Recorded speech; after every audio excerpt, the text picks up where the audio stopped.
Mon mari a demandé la garde exclusive, me qualifiant d'instable. Ma fille a demandé au juge, puis-je vous montrer ce que fait papa? Quand l'écran s'est allumé, le juge a ordonné que les portes soient verrouillées. Bonjour à tous. Merci de vous joindre à nous aujourd'hui pour ce merveilleux voyage.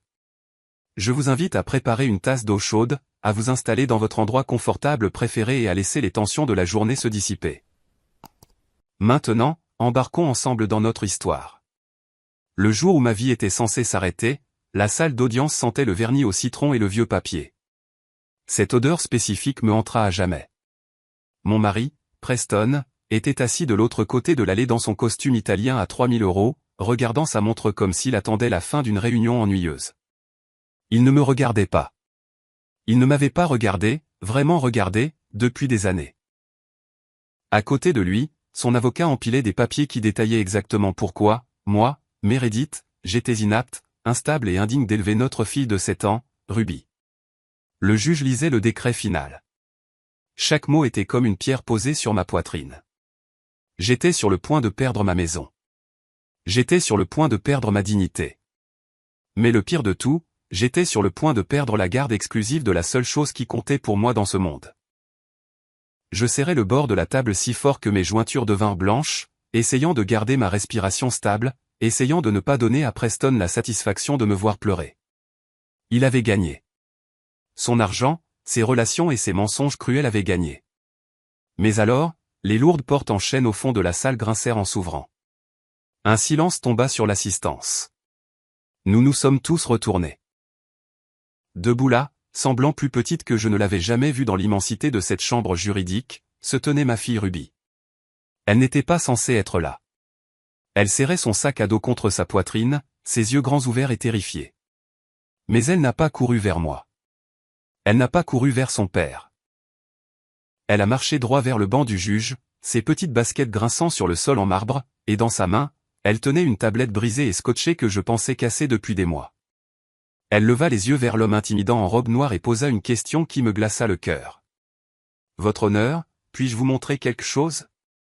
Papa a dit que maman n'avait pas le droit de savoir, mais je pense que vous devriez le voir. » Le juge fit une pause.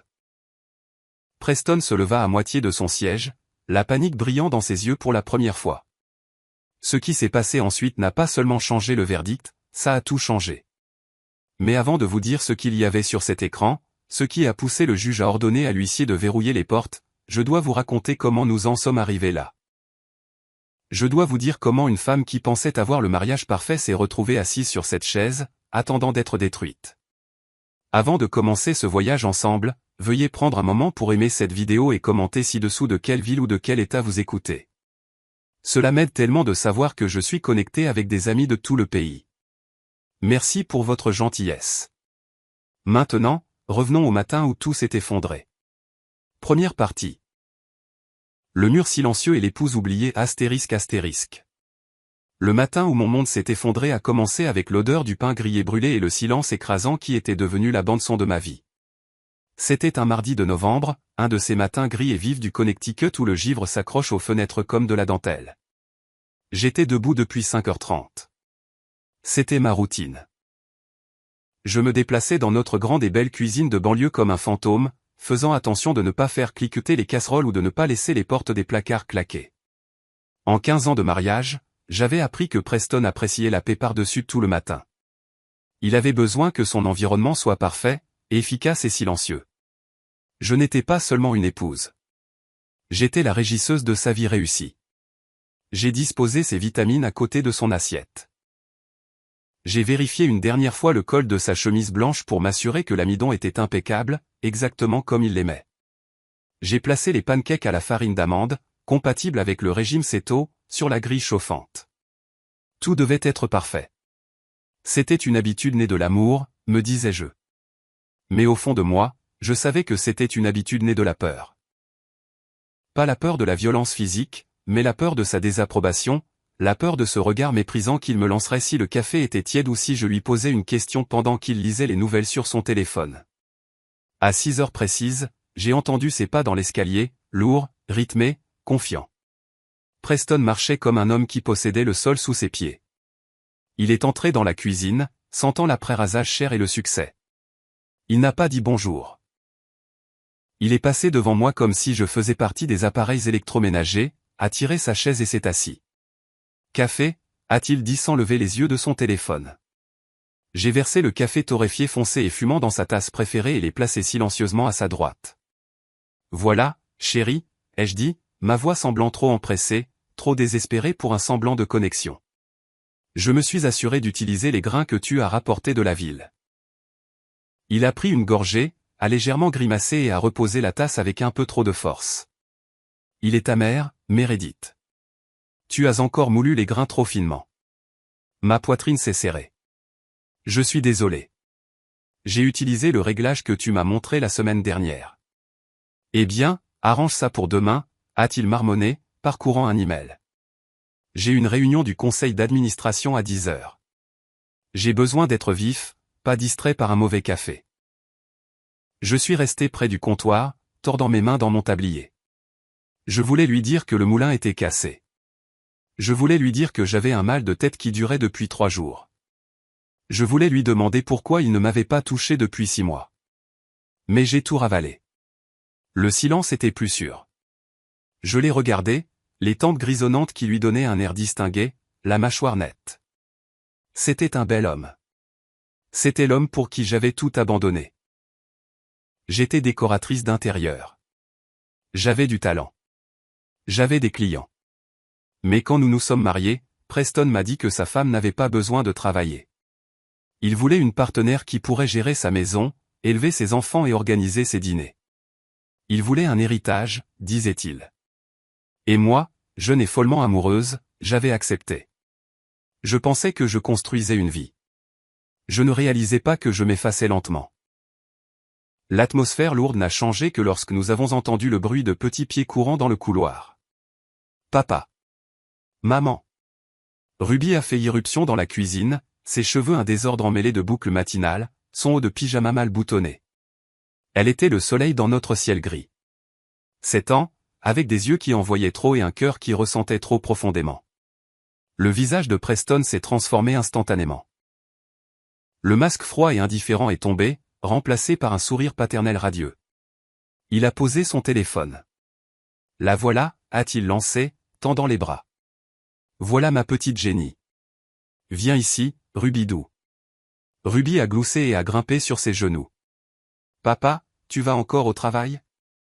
Je dois y aller, ma chérie. Papa doit gagner de l'argent pour qu'on puisse garder cette grande maison et t'acheter tous les ensembles Lego que tu aimes. Tu veux le nouvel ensemble du rover martien, n'est-ce pas? Oui. A applaudi Ruby. Je l'ai regardé depuis l'évier, une boule douloureuse se formant dans ma gorge. Il était si chaleureux avec elle. Pourquoi ne pouvait-il pas m'accorder ne serait-ce qu'une once de cette chaleur? Étais-je si peu aimable? J'ai posé l'assiette d'œufs brouillés de Ruby sur la table. Mange, ma puce, ai-je dit doucement. Le bus arrive dans 20 minutes. Preston a regardé sa montre, une Rolex pour laquelle j'avais économisé pendant 2 ans pour son 40e anniversaire. Il a brusquement reposé Ruby. D'accord, la récréation est terminée. Je dois y aller. Il s'est levé, a attrapé sa mallette et a lissé sa veste. Il a embrassé Ruby sur le dessus de la tête. Sois sage. Écoute ta mère. Il l'a dit automatiquement, comme un script. Il s'est dirigé vers la porte du garage. Preston, ai-je appelé. Seras-tu à la maison pour le dîner? Je pensais faire ce rôti que tu aimes. Il ne s'est pas retourné. Il a ouvert la porte, l'air froid de novembre s'engouffrant. Ne m'attends pas. J'ai un dîner avec un client. Je serai en retard. Et puis il est parti. Pas de baiser d'adieu. Pas de « je t'aime ». Juste le bruit de la lourde porte se refermant et le rugissement du moteur de sa berline de luxe s'éloignant dans l'allée. Je suis resté là dans le silence, l'odeur de son après-rasage flottant dans l'air comme un fantôme. Je me sentais invisible. J'ai regardé Ruby, qui mangeait joyeusement ses œufs, inconsciente du fait que le cœur de sa mère se brisait un peu plus chaque jour. Je me suis dit que ce n'était qu'une phase. Les hommes sont stressés. Le travail est dur. Je devais juste faire plus d'efforts, être une meilleure épouse, être plus silencieuse, être plus parfaite. J'ai passé la matinée à nettoyer une maison qui était déjà impeccable. J'ai frotté les sols jusqu'à ce que mes genoux me fassent mal. J'ai réorganisé le garde-manger. J'essayais de faire disparaître l'anxiété qui me rongeait les entrailles. À midi, alors que je finissais une machine, la sonnette a retenti. C'était un coursier. Livraison pour Meredith Miller, a dit l'homme en me tendant une enveloppe épaisse et lourde. Mon cœur a raté un battement. Je n'attendais rien. J'ai signé, mes mains tremblant légèrement. L'adresse de l'expéditeur était un cabinet d'avocats de la ville. Vance & Associates. Je ne reconnaissais pas le nom. Je suis allé dans le salon et me suis assise sur le bord du canapé beige que Preston avait choisi. J'ai déchiré l'enveloppe. J'ai sorti une pile de documents juridiques rigides. Les mots en haut de la page se sont brouillés devant mes yeux, puis sont devenus terriblement nets. Pétition pour la dissolution du mariage. Pétitionnaire, Preston Miller. Intimé, Meredith Miller. Je ne pouvais plus respirer. La pièce a commencé à tourner. J'ai tourné la page, lisant frénétiquement. Il ne demandait pas seulement le divorce. Les accusations me frappaient comme des coups physiques. État émotionnel instable. Manquement à la contribution au ménage. Demande de garde physique et légale exclusive de l'enfant mineur, Ruby Miller. Demande de jouissance exclusive de la résidence conjugale. Il voulait tout. Il voulait la maison. Il voulait l'argent. Il voulait Ruby. Il me jetait comme un déchet. Non, ai-je murmuré, le son s'étranglant dans ma gorge. Non, ce n'est pas possible. Je me suis levé, les papiers s'éparpillant sur le sol. Je devais l'appeler. Il devait y avoir une erreur. C'était peut-être une farce. Mais au fond de moi, je savais. La froideur, les nuits tardives, les critiques.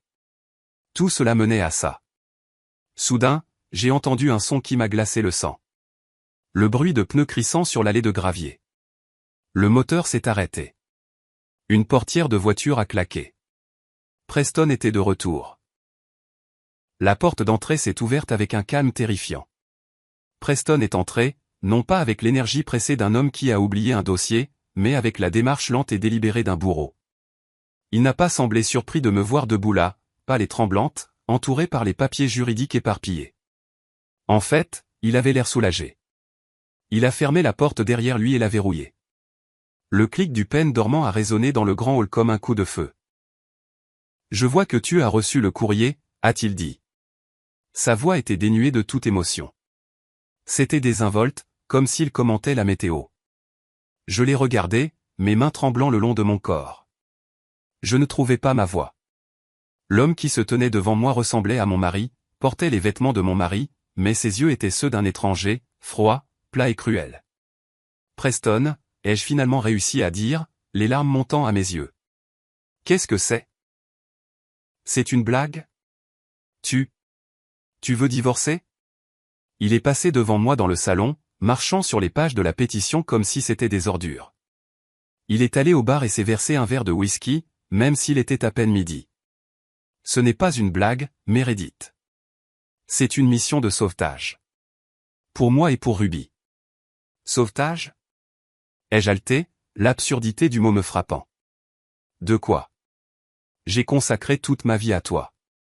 J'ai abandonné ma carrière. J'ai abandonné mes amis. Je prépare tes repas. Je lave tes vêtements. J'élève notre fille.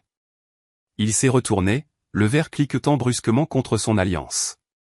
Une alliance qui semblait soudain être un mensonge.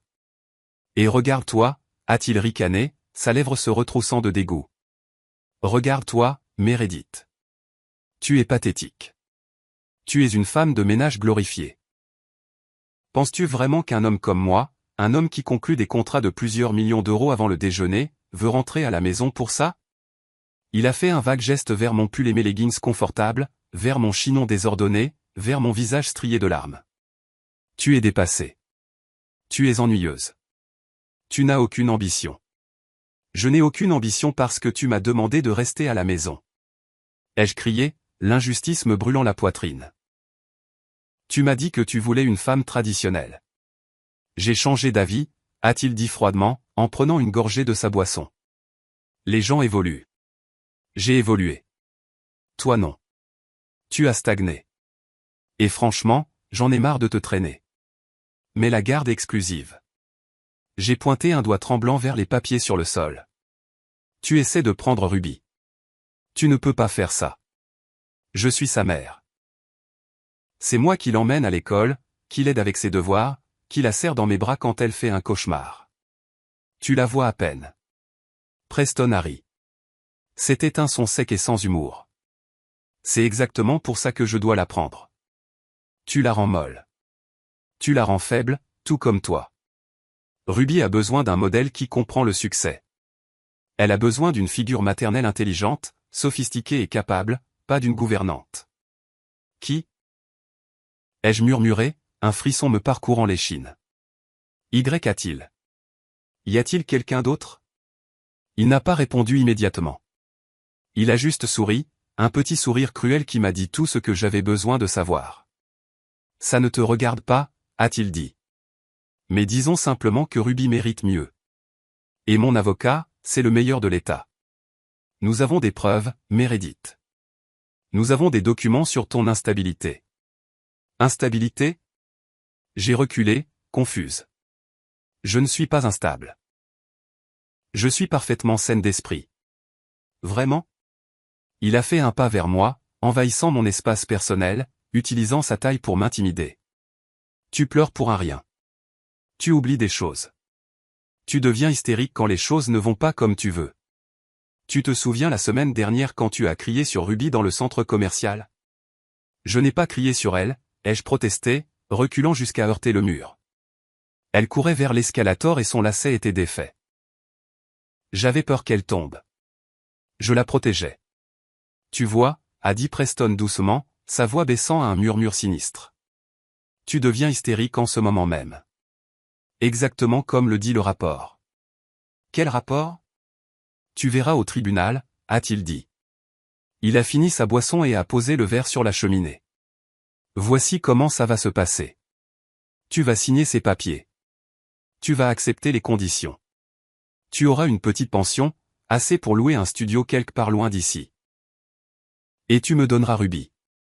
Je ne signerai jamais ça, ai-je craché, trouvant une soudaine vague de colère à travers ma peur. Je me battrai contre toi. Je dirai tout au juge. Le visage de Preston s'est durci. Le masque de civilité est tombé complètement. Il a attrapé mon bras, ses doigts s'enfonçant dans ma chair. Tu n'as pas d'argent, Meredith. Tu n'as pas de travail. Tu n'as aucune relation ? J'ai contrôlé les finances pendant 15 ans.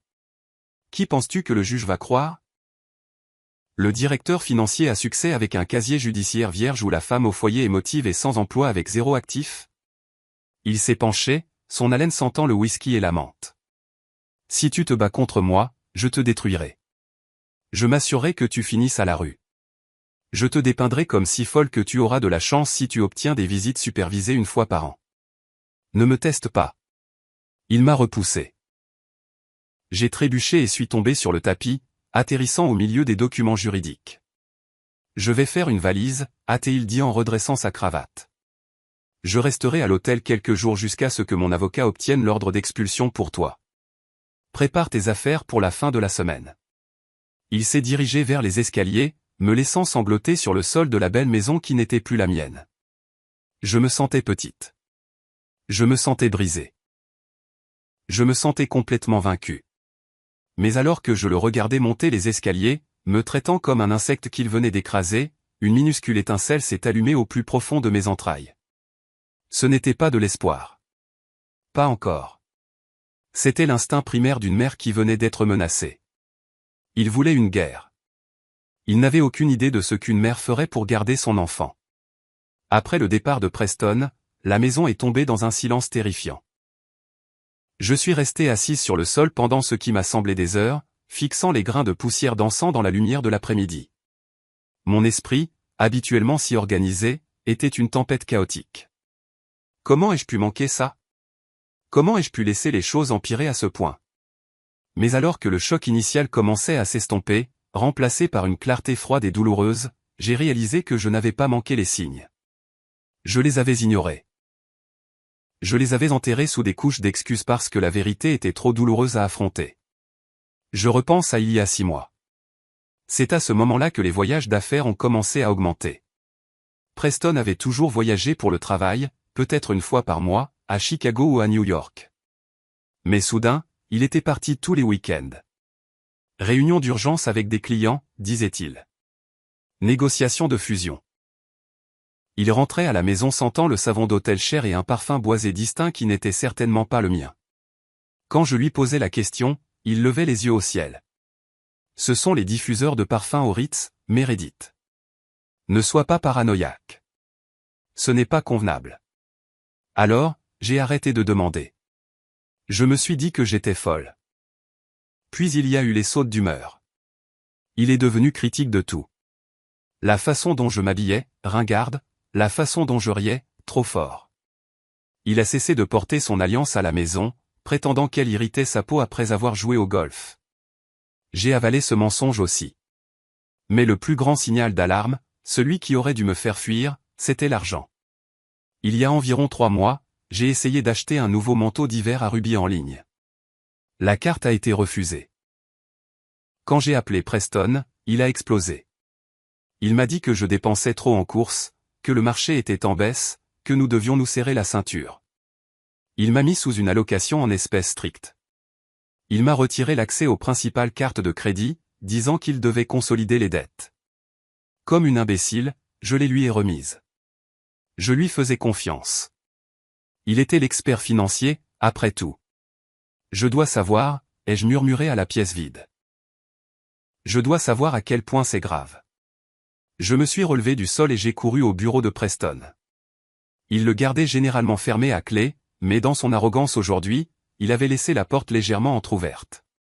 Je me suis précipité vers son ordinateur de bureau. Mes mains tremblaient si fort que je pouvais à peine taper. J'ai essayé de deviner son mot de passe. Ruby 2015. Non. Meredith? Certainement pas. J'ai essayé sa date de naissance. Non. Puis je me suis souvenu de la nouvelle voiture dont il était obsédé. Aston Martin 007. L'écran s'est déverrouillé. Je ne me souciais pas de ces emails pour le moment. Je suis allé directement sur le portail bancaire. Nous avions un compte d'épargne joint, notre fonds d'urgence et le fonds pour les études de Ruby. La dernière fois que j'avais vu un relevé, il y a plus d'1 an, il y avait près de 300 000 €. L'argent que nous avions économisé de la vente de mon appartement avant de nous marier, plus ses primes. J'ai cliqué sur « Épargne ». La page s'est chargée. Mon souffle s'est coupé dans ma gorge. J'ai cligné des yeux, pensant que mes yeux me trompaient. J'ai rafraîchi la page. 0. Oh mon Dieu, ai-je haleté, me tenant la poitrine. Oh mon Dieu, Preston. J'ai cliqué sur « Historique des transactions ». L'écran s'est rempli de virements. Ce n'était pas un seul gros retrait. C'était un drainage systématique de notre vie. 5 000 € par-ci, 10 000 € par-là. Tous transférés à une entité appelée Sterling Consulting LLC et à un autre compte aux îles Caïmans. Il nous volait depuis des mois. Il avait vidé le fonds pour les études de Ruby. Il avait pris chaque centime du filet de sécurité que je pensais que nous avions. J'ai vérifié le compte courant. Il restait 500 €. 500 € pour tenir pour toujours. La panique, froide et vive, s'est emparée de mes poumons. J'hyperventilais. J'étais une femme de 42 ans sans emploi, sans CV depuis 15 ans, et maintenant absolument sans argent. Il ne m'avait pas seulement quitté. Il m'avait paralysé. Il voulait s'assurer que je ne pourrais pas engager d'avocat.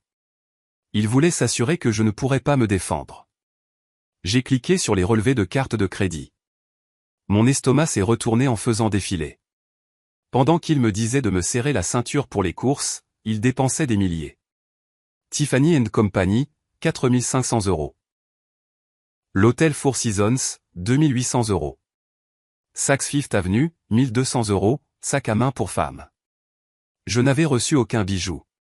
Je n'avais pas séjourné au Four Seasons, et je n'avais certainement pas eu de nouveau sac à main.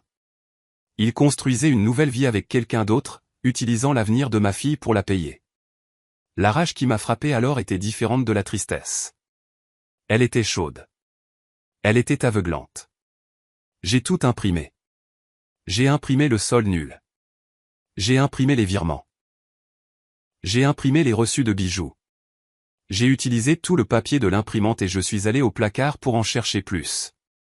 En attrapant le papier, ma main a effleuré une boîte sur l'étagère du haut. C'était une vieille boîte poussiéreuse étiquetée « Brouillon de Meredith ». Je l'ai descendue. À l'intérieur se trouvaient mes vieux carnets de croquis, mon compas de dessin, mes stylos d'architecte coûteux, les outils du métier que j'avais abandonnés.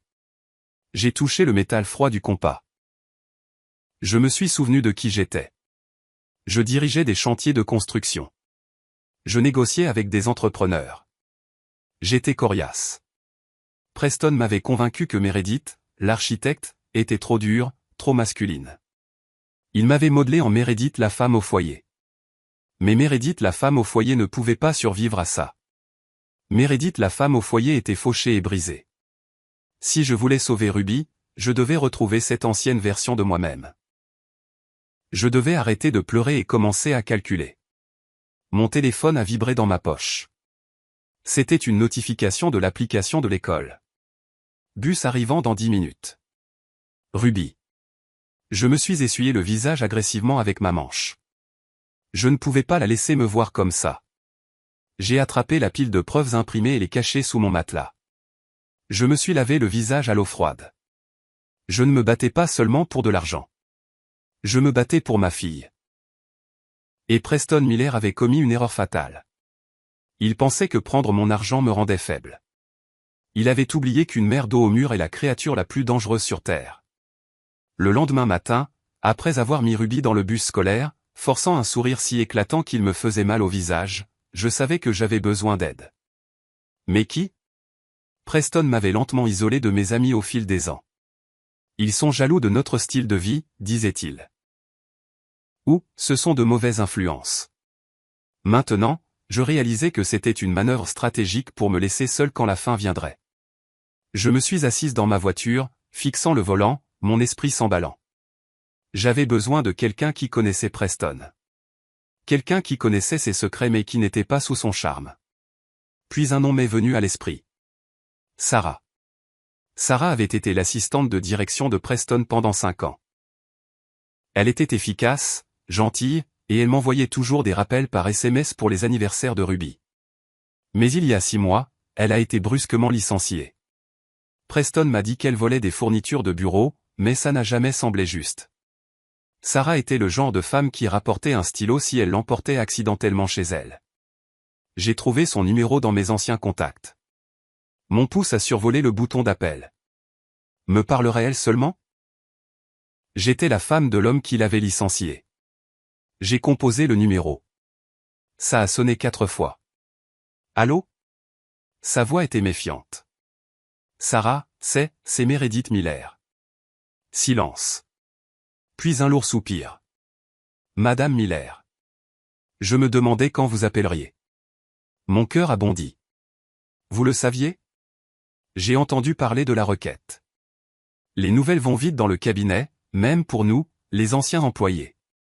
Sarah, j'ai besoin de vous parler. S'il vous plaît, je ne sais pas vers qui d'autre me tourner. Nous nous sommes rencontrés 1 heure plus tard dans un restaurant miteux en périphérie de la ville, un endroit où Preston ne se ferait jamais prendre mort. Sarah avait l'air fatiguée. Elle remuait nerveusement son café quand je me suis glissé dans la banquette en face d'elle. Je n'ai pas beaucoup d'argent, Sarah, ai-je commencé, étant honnête. Je ne peux pas vous payer pour des informations. Mais il essaie de prendre Ruby. Il a tout pris. Sarah a levé les yeux, son regard s'adoucissant. C'est un monstre, Meredith. J'ai essayé de vous prévenir, mais je n'ai pas pu passer ces gardes du corps. Pourquoi avez-vous vraiment été licencié ? Ai-je demandé. Sarah a regardé autour d'elle pour s'assurer que personne n'écoutait. Je n'ai pas été licencié pour avoir volé des fournitures. J'ai été licencié parce que j'ai vu les emails. J'ai vu les itinéraires de voyage pour lui et pour elle. Elle ? Je me suis penché. Qui est-elle, Sarah ? S'il vous plaît. Sarah a hésité, la peur vacillant dans ses yeux. Il m'a fait signer un accord de non-divulgation.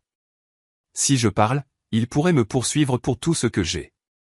Il me poursuit déjà pour tout ce que j'ai. J'ai tendu la main sur la table et j'ai saisi la sienne. Il a vidé le fonds pour les études de Ruby. Il nous a laissés avec 0. S'il vous plaît, Sarah. Je me noie. Sarah s'est mordu la lèvre. Elle a regardé mon visage désespéré, puis son café. Sterling, a-t-elle murmuré. Cherchez Sterling Consulting. J'ai vu ce nom sur les virements bancaires, ai-je dit. C'est une entreprise. C'est une société écran, a dit Sarah rapidement, en gardant la voix basse. Mais elle porte son nom. Bianca Sterling. Bianca Sterling. Le nom ne me disait rien. C'est une psychologue, a révélé Sarah, lâchant une bombe. Elle a été engagée comme consultante d'entreprise pour le cabinet l'année dernière. Bien-être en entreprise, coaching en leadership, ce genre de choses. Preston est tombé amoureux d'elle. Ou plutôt, elle a planté ses griffes en lui. Une psychologue? Je me suis senti mal. Il me quitte pour une psychologue. C'est pire que ça, Meredith. Sarah s'est penchée plus près. Elle n'est pas seulement sa maîtresse. Elle est sa stratège. Je les ai entendus dans son bureau une fois. Elle lui disait exactement comment vous gérer. Elle lui a dit de couper vos fonds lentement pour que vous ne remarquiez rien jusqu'à ce qu'il soit trop tard. Elle lui a dit de commencer à documenter vos crises de colère.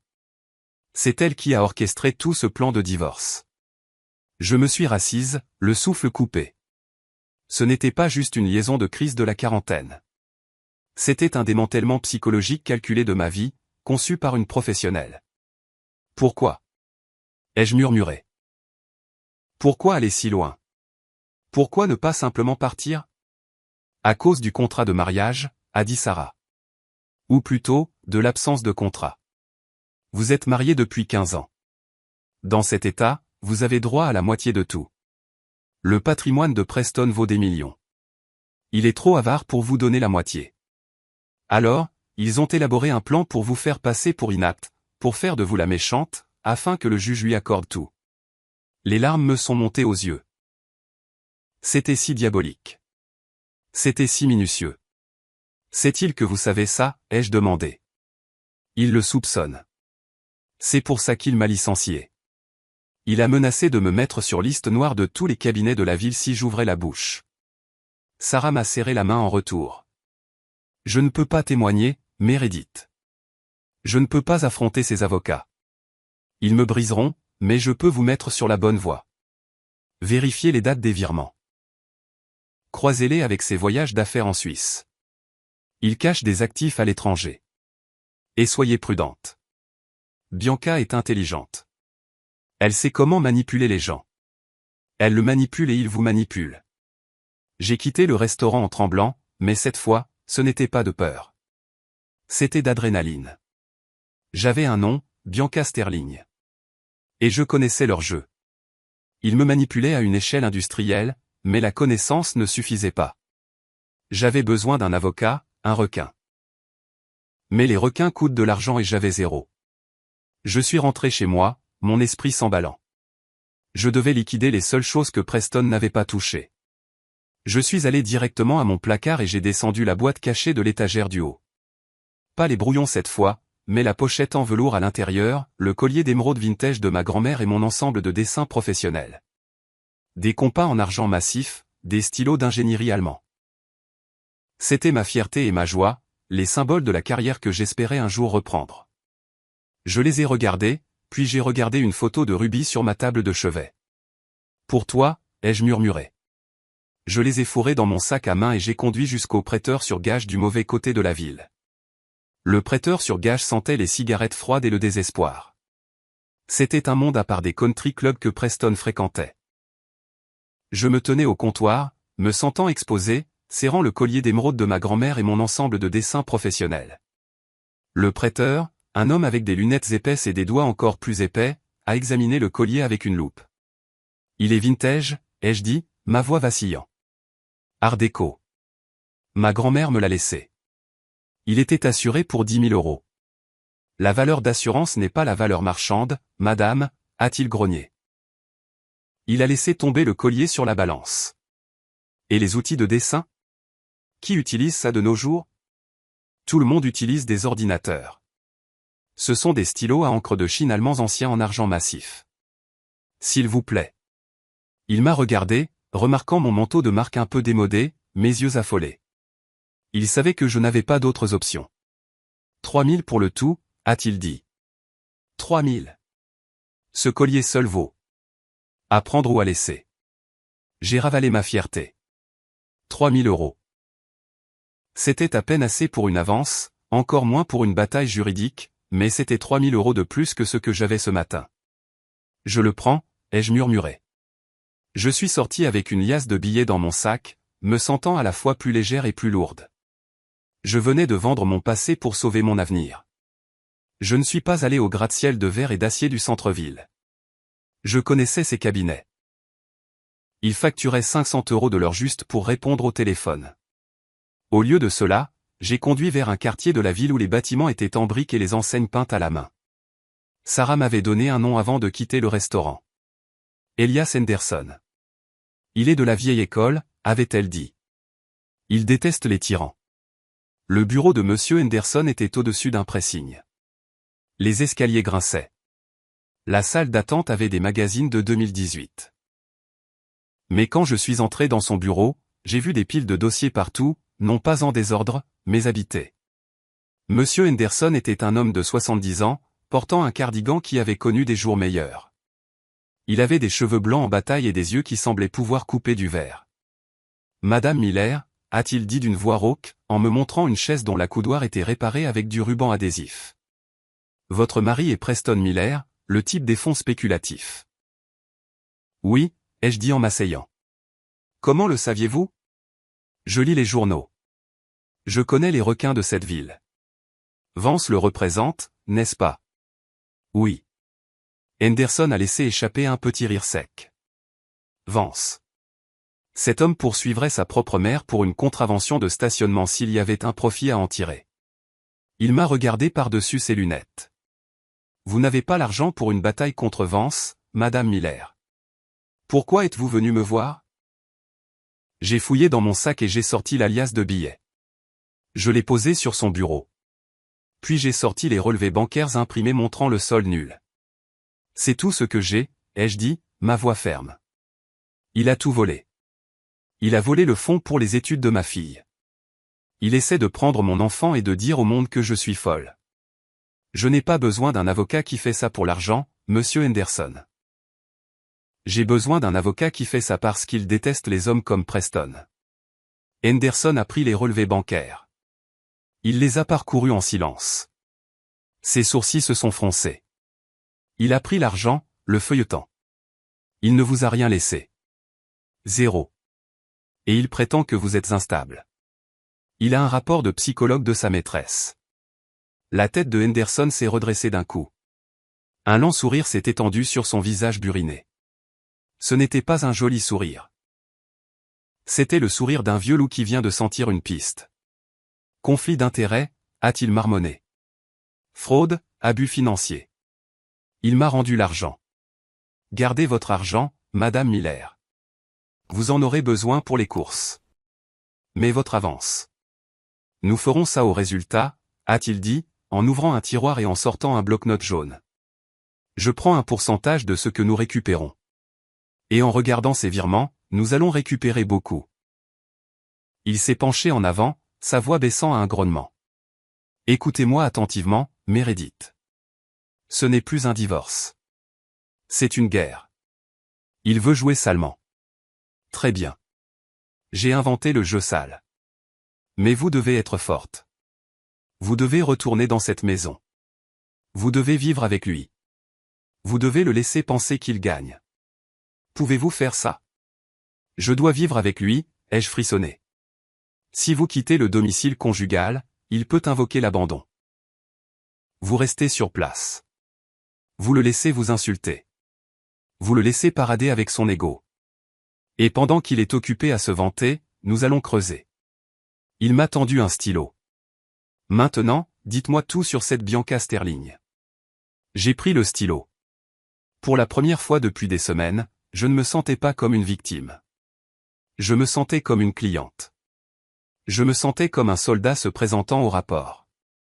C'est une psychologue d'entreprise, ai-je dit. Et elle sent le bois de santal et la tromperie. Vivre dans la même maison que Preston après le dépôt de la requête était comme vivre dans un champ de mine. L'air était épais de tension. Chaque pièce ressemblait à un champ de bataille. Suivant les conseils de Monsieur Henderson, j'ai déménagé dans la chambre d'amis au bout du couloir. J'ai mis un verrou à la porte. Preston, arrogant dans sa victoire présumée, ne m'a pas mise à la porte. Il me voulait là. Il voulait un public pour son triomphe. Il semblait tirer un plaisir malsain de me voir me démener pour l'argent des courses pendant qu'il étalait sa richesse. Mais le pire n'était pas sa cruauté envers moi. C'était la façon dont il utilisait Ruby. 2 jours après avoir vu Monsieur Henderson, j'étais dans la cuisine en train de préparer un simple dîner de pâtes. Les pâtes étaient bon marché. Preston est entré en portant une énorme boîte emballée dans du papier cadeau. « Ruby » a-t-il appelé, sa voix retentissant d'une fausse gaieté. « Papa est à la maison. » Ruby a couru dans la cuisine. « Papa. » Il a posé la boîte sur la table, juste au-dessus des 7 que j'avais mis. « Ouvre, princesse. » Ruby a déchiré le papier. C'était l'ensemble robotique Lego de la mission Mars. Celui qui coûtait près de 400 €. Celui qu'elle avait supplié d'avoir, mais je lui avais dit que nous devions économiser pour Noël. Waouh! Les yeux de Ruby s'écarquillèrent. Le grand. Merci, papa. Preston l'a serré dans ses bras, me regardant directement par-dessus son épaule. Ses yeux étaient froids, morts. Tu vois, Ruby, a-t-il dit assez fort pour que je l'entende. Papa peut t'acheter tout ce que tu veux. Maman ne peut pas t'acheter ça, n'est-ce pas? Maman n'a pas de travail. Ma prise sur la cuillère en bois s'est resserrée jusqu'à ce que mes doigts me fassent mal. Je voulais crier. Je voulais lui jeter l'eau bouillante. Mais j'ai entendu la voix de Henderson dans ma tête. Laisse-le penser qu'il gagne. C'est très généreux de la part de papa, ai-je dit, forçant un sourire qui ressemblait à du verre brisé. Pourquoi ne l'emmènes-tu pas dans le salon, ma puce? Attends, a dit Preston. Je t'ai aussi acheté autre chose. Il a sorti une boîte blanche élégante de sa mallette. Un iPad Pro. Le dernier modèle. L'ancienne tablette que tu as est une poubelle, a dit Preston. Jette-la. Celui-ci a un meilleur appareil photo, des jeux plus rapides, tout. Et j'ai configuré un compte spécial juste pour toi. Ruby a halté. Un nouvel iPad, vraiment? Vraiment. Parce que quand tu viendras vivre avec moi dans le nouvel appartement, nous n'aurons que les meilleures choses. Pas de jouets cassés, pas de règles ennuyeuses. Ruby l'a regardé, puis moi. Elle a senti la tension. Les enfants le sentent toujours. Elle a pris l'iPad lentement. Merci, papa. Va l'installer, l'a-t-il exhorté. Ruby a couru dans le salon avec ses trésors. Preston s'est tourné vers moi, son sourire disparaissant instantanément. Ne t'embête pas à mettre une assiette pour moi, a-t-il ricané. Je mange dehors. La nourriture ici est pathétique ces derniers temps. Tu vas à une réunion d'affaires, ai-je demandé, gardant ma voix neutre. Ou à une séance de thérapie? Ses yeux se sont rétrécis. Fais attention, Meredith. Tu es sur la corde raide. Il a attrapé ses clés et est parti. Je suis restée dans la cuisine, tremblante. Il achetait sa loyauté. Il éblouissait une enfant de 7 ans avec le consumérisme pour effacer sa mère. Plus tard dans la nuit, je suis allé voir Ruby. La maison était silencieuse. J'ai ouvert doucement la porte de sa chambre. La lueur de la veilleuse illuminait son lit. Je m'attendais à la voir jouer avec le nouvel iPad, mais ce n'était pas le cas. La nouvelle boîte brillante était posée sur son bureau, non ouverte. Ruby était blottie sous sa couette, profondément endormie. Mais une de ses mains était glissée sous son oreiller. Je me suis approché sur la pointe des pieds. J'ai soulevé doucement le coin de l'oreiller. Mon cœur s'est brisé. Elle serrait sa vieille tablette cabossée. L'écran était fissuré en toile d'araignée depuis qu'elle l'avait fait tomber l'été dernier. L'étui s'écaillait. Pourquoi s'accrochait-elle à ce déchet alors qu'elle avait un appareil flambant neuf à 2000 € sur son bureau? Était-ce pour le confort? La familiarité? J'ai tendu la main pour le déplacer doucement, pour qu'elle ne dorme pas sur le verdure. Ruby a bougé. Sa main s'est instantanément refermée sur l'ancienne tablette, l'attirant plus profondément sous les couvertures. Non, a-t-elle marmonné dans son sommeil. À moi. J'ai retiré ma main. C'est bon, bébé. C'est maman. Rendors-toi. Elle s'est calmée, mais sa prise ne s'est pas desserrée. Je l'ai embrassée sur le front et j'ai quitté la pièce, confuse. Ruby adorait les nouveaux gadgets. Pourquoi rejetait-elle le nouvel iPad? J'ai mis ça sur le compte du stress du divorce. Peut-être qu'elle sentait qu'accepter le nouveau cadeau, c'était me trahir. Cette pensée m'a donné envie de pleurer. J'entraînais ma fille dans une guerre qu'elle ne comprenait pas. Mais j'avais tort. Ruby comprenait bien plus que je ne le pensais. Et cette vieille tablette cassée n'était pas seulement un jouet. C'était une arme. Je ne le savais tout simplement pas encore. Le vendredi suivant, M. Henderson m'a appelé avec des instructions urgentes. J'ai besoin que vous soyez hors de la maison pendant quelques heures ce soir, a-t-il dit. J'ai un détective privé qui surveille la propriété. Nous soupçonnons que Preston l'amène là-bas quand il pense que vous êtes parti. Vous voulez que je les laisse seuls dans ma maison? Je me suis sentie nauséeuse. Nous avons besoin d'une preuve d'adultère au domicile conjugal. Cela invalide certaines clauses du contrat de mariage qu'il essaie de faire appliquer. Allez au cinéma. Faites une longue promenade en voiture. Soyez simplement partis de 19h à 22h. Et Ruby? Il pense que Ruby est à une soirée pyjama, n'est-ce pas? Vous m'avez dit qu'elle allait chez ses cousins. Oui, ai-je dit. Je l'ai déposée il y a 1 heure. Bien. Alors allez-y. J'ai fait ce qu'on m'a dit. Je me suis assise dans un cinéma sombre à regarder une comédie qui ne me faisait pas rire, vérifiant mon téléphone toutes les 5 minutes. À 21h30, je suis rentré. Je me suis garé au bout de la rue, les phares éteints, attendant le SMS du détective privé disant que la voie était libre. Mais alors que j'étais assise là, mon téléphone a vibré. Ce n'était pas le détective. C'était ma sœur qui appelait depuis le téléphone fixe de sa maison. Meredith? Elle avait l'air paniquée. As-tu récupéré Ruby? Quoi? Non, elle est chez toi. Elle n'est pas là, a dit ma sœur. Nous jouions à cache-cache dans le jardin. Je suis rentré prendre du jus et quand je suis revenu, elle était partie. Son sac à dos a disparu. J'ai pensé que tu étais peut-être venu la chercher plus tôt. L'eau glacée a inondé mes veines. Je ne l'ai pas récupérée. Oh mon Dieu, je la cherche partout. Meredith, j'appelle les voisins. J'ai raccroché et j'ai démarré la voiture. La panique, brute et aveuglante, a pris le dessus. Où serait-elle allée? Elle avait 7 ans. Puis ça m'a frappé. Ruby avait agi étrangement en protégeant ses affaires. Elle s'était inquiétée pour son ensemble Lego. Elle est rentrée à pied. Ma sœur habitait à seulement 4 pâtés de maison par un chemin boisé que Ruby connaissait bien. J'ai filé vers ma maison. Si Ruby rentrait à pied et que Preston était là avec elle. J'ai tourné dans l'allée. La voiture de Preston était là, et une autre voiture, un cabriolet Mercedes argenté et élégant. Sa voiture. Je n'ai pas attendu le détective privé. J'ai couru vers la porte d'entrée. Elle était verrouillée. J'ai cherché mes clés, mes mains tremblant si fort que je les ai fait tomber. À l'intérieur de la maison, la scène était calme. Trop calme. Du jazz doux jouait. J'ai senti à nouveau ce parfum de bois de santal, épais et écœurant. Preston, ai-je crié en faisant irruption dans le hall. Preston est apparu en haut des escaliers, vêtu d'une robe de chambre en soie. Son visage est devenu pâle quand il m'a vu. Meredith, tu es censée être sortie jusqu'à minuit. Où est-elle? Ai-je hurlé en passant devant lui. Où est Ruby? Ruby?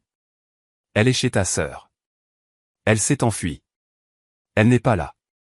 Juste à ce moment, la porte du placard du salon a grincé en s'ouvrant. Nous nous sommes tous les deux figés. Ruby est sortie. Elle portait toujours son manteau et son sac à dos. Elle avait l'air terrifiée, ses yeux passant de moi à son père. Ruby. Je suis tombé à genoux et je l'ai serrée dans mes bras. Oh mon Dieu, tu m'as fait une peur bleue. Pourquoi as-tu quitté la maison de ta tante? J'ai oublié ma tablette, a-t-elle murmuré, agrippant les bretelles de son sac à dos. L'ancienne. J'en avais besoin. Preston est descendu les escaliers, ses yeux se rétrécissant. Tu es rentré à pied seul dans le noir pour un déchet cassé? Puis une voix est venue de la cuisine. Une voix de femme, douce, confiante et agacée. Preston, chérie, la femme est rentrée plus tôt? Nous n'avons pas fini notre vin. Bianca Sterling est entrée dans le couloir. J'ai levé les yeux. C'était la première fois que je la voyais en chair et en os. Elle était magnifique, grande, blonde, portant une robe en cachemire qui coûtait probablement plus cher que ma voiture. Mais ses yeux étaient froids. Le calcul vacillait en eux alors qu'elle me regardait, puis Ruby. Alors, c'est l'enfant, a dit Bianca, regardant Ruby comme si elle était un spécimen dans un bocal. Elle a l'air débraillée. Sors d'ici, ai-je grondé en me levant et en protégeant Ruby avec mon corps. Sors de ma maison. Preston s'est interposé entre nous. C'est ma maison, Meredith. Bianca est mon invitée. Et toi? Il a regardé Ruby. Tu as de gros ennuis, jeune fille. Te faufiler. Espionner? Je n'espionnais pas, a pleuré Ruby, sa voix se faisant plus petite. Je voulais juste ma tablette. Va dans ta chambre, a ordonné Preston. Maintenant. Ruby a monté les escaliers en courant, sanglotant. Je me suis tourné vers Preston et Bianca. Je tremblais de rage. Tu l'as amenée ici pendant que tu pensais que notre fille était absente. Vous êtes dégoûtant. Bianca a ri doucement. Elle s'est approchée de moi, envahissant mon espace. Elle sentait le luxe et le poison. Ne sois pas dramatique, Meredith, a-t-elle dit. Sa voix était celle des cauchemars. J'inspecte juste ma future maison. Elle a besoin de beaucoup de travaux. Le décor est tellement 2010. Elle a souri narquoisement et s'est tournée vers Preston. Appelle-moi quand tu auras géré le personnel, chérie. Elle est sortie par la porte d'entrée. J'ai regardé Preston. Il n'avait pas l'air honteux. Il avait l'air agacé que sa soirée soit gâchée. Tu vas la perdre, Preston, ai-je murmuré. Tu vas perdre Ruby. Je ne perds rien, a-t-il sifflé. Mais toi, tu viens de prouver que tu ne peux même pas surveiller ton enfant pendant une soirée. Négligence. Ajoute ça au dossier. Il est monté en trombe. Je me suis effondré sur les escaliers, enfouissant mon visage dans mes mains. Il déformait tout. Même le fait que Ruby se soit enfuie parce que sa maison lui manquait était transformé en ma négligence. Je ne savais pas alors que Ruby n'était pas seulement revenue pour la tablette. Et elle ne s'était pas seulement cachée dans le placard. Elle était là depuis 10 minutes avant notre arrivée. Assez longtemps pour voir des choses. Assez longtemps pour entendre des choses. La semaine avant le procès, Monsieur Henderson m'a appelé à son bureau. L'air dans la pièce était lourd. Il avait un document épais sur son bureau. Il est là, a-t-il dit sombrement. L'évaluation psychologique. Mon estomac s'est noué. Mais je n'ai jamais rencontré de psychologue. Comment peut-il y avoir une évaluation? C'est ce que j'ai dit. Mais le docteur Sterling est créative. Il a fait glisser le rapport sur le bureau. La page de garde indiquait « Évaluation psychologique de la compétence, Meredith Miller ». Préparé par le docteur Bianca Sterling, PhD, psychologue clinicienne agréée. Je l'ai ouvert. Mes mains tremblaient en lisant le premier paragraphe. Le sujet présente des symptômes classiques du trouble de la personnalité borderline caractérisé par une instabilité émotionnelle sévère, un comportement erratique et une incapacité à prioriser la sécurité de l'enfant. C'est un mensonge, ai-je murmuré. Borderline? Je n'ai jamais été diagnostiqué avec quoi que ce soit. Continue de lire, a dit Henderson. J'ai tourné la page. C'était une liste d'incidents observés. Incident 1. Le sujet a été observé dans le centre commercial du centre-ville saisissant violemment l'enfant par le bras et criant agressivement. L'enfant semblait terrifié et pleurait. C'était l'escalator. Ai-je pleuré? Elle a trébuché. Je l'ai rattrapée. Elle pleurait parce qu'elle s'était écorché le genou. Incident 2, le sujet a été observé dans le parc semblant désorienté et maniaque, pleurant de manière incontrôlable pendant que l'enfant jouait sans surveillance à proximité. C'était le jour où ma mère est morte, ai-je dit, les larmes coulant sur mon visage. J'ai reçu l'appel alors que j'étais au parc.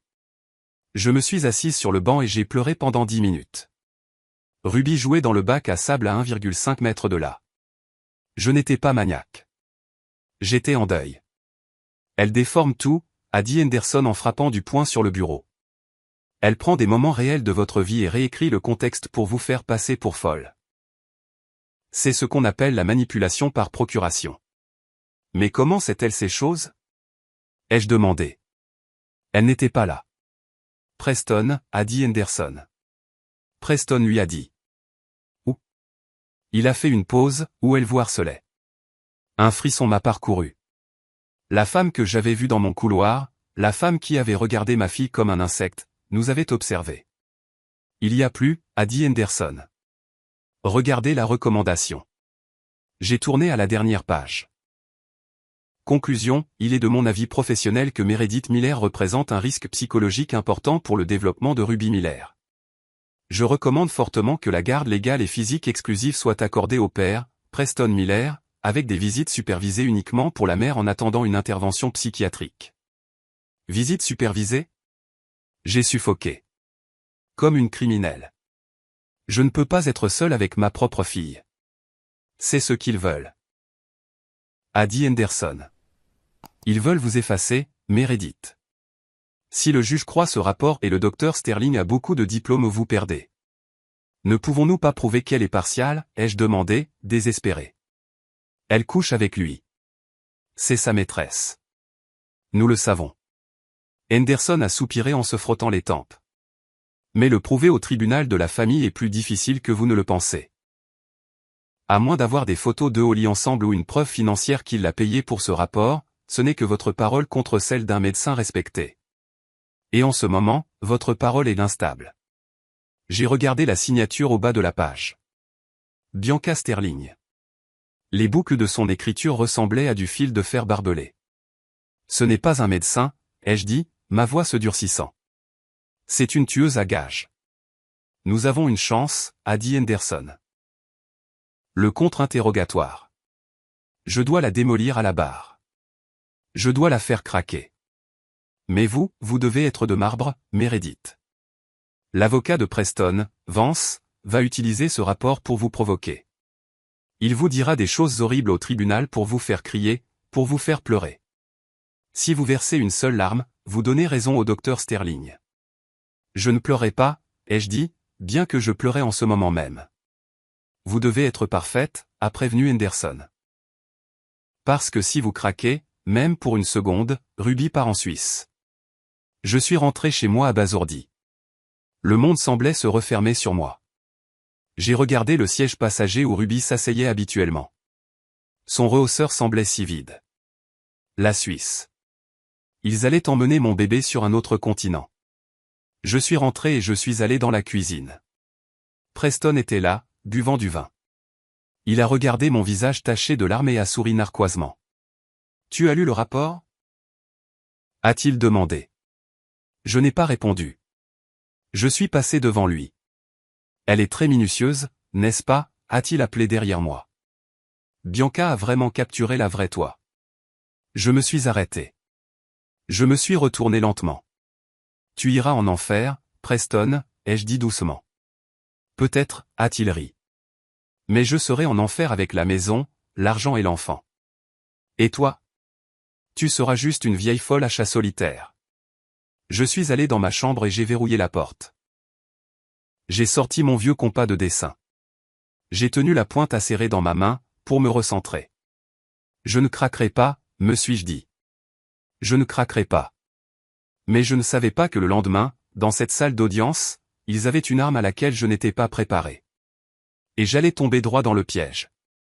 Après avoir lu ce rapport psychologique, quelque chose en moi a changé. Ce n'était plus seulement de la peur. C'était une colère froide et calculatrice. Si le docteur Bianca Sterling voulait écrire une histoire sur ma vie, je devais savoir exactement qui tenait la plume. L'indice est venu de la source la plus innocente imaginable. Le soir suivant, je donnai un bain à Ruby. C'était l'un des rares moments où Preston ne pouvait pas nous interrompre. Alors que je lui lavais les cheveux, Ruby jouait avec ses canards en caoutchouc, éclaboussant l'eau. Maman, a-t-elle dit en essuyant des bulles de son nez. Pourquoi Tatibé sent-elle toujours le bois chic? Mes mains se sont figées dans ses cheveux. Tatibé? Oui, la dame à qui papa parle. Même quand elle n'est pas là, papa sent comme elle. Ça sent comme le magasin de bougies au centre commercial, mais en plus fort. Santal 33, bois de santal et cèdre. C'était le parfum sur les chemises de Preston. C'était le parfum qui flottait dans mon couloir la nuit où Ruby s'est enfuie. Est-ce que Tatibé vient souvent quand je ne suis pas là, ai-je demandé, essayant de garder ma voix légère, enjouée. Ruby a hoché la tête. Parfois, papa dit qu'elle l'aide avec le travail, mais il ne travaille pas.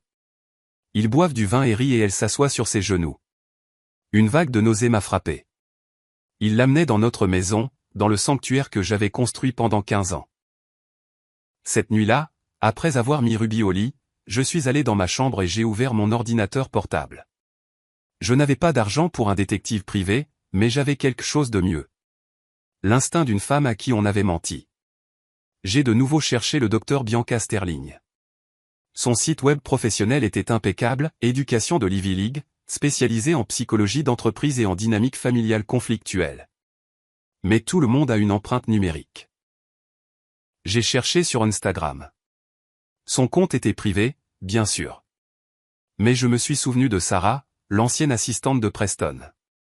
Elle avait mentionné que Bianca était consultante pour le cabinet. J'ai cherché les photos où le cabinet était identifié, et voilà. Une photo de la fête de Noël de l'entreprise de l'année dernière. Je n'avais pas été invité. Preston avait dit que c'était réservé aux employés. Mais là, à l'arrière-plan d'un selfie de groupe posté par un analyste junior, se trouvaient Preston et Bianca. Elle portait une robe rouge qui lui collait comme une seconde peau. Sa main reposait possessivement sur la poitrine de Preston. Ils se regardaient d'une manière qui n'était pas professionnelle. C'était affamé. J'ai cliqué sur l'identification de sa robe. Cela menait à un compte de mode public qu'elle tenait à côté. Sterling Style. J'ai fait défiler. Mon cœur battait la chamade. 12 octobre. Une photo d'un bracelet en diamant sur un poignet délicat. Légende de mon client préféré. Il sait comment traiter une femme. J'ai vérifié mes relevés de carte de crédit de la 3e partie. 12 octobre, Tiffany & Company, 4 500 €. 5 novembre, un selfie dans un peignoir d'hôtel moelleux, tenant une coupe de champagne.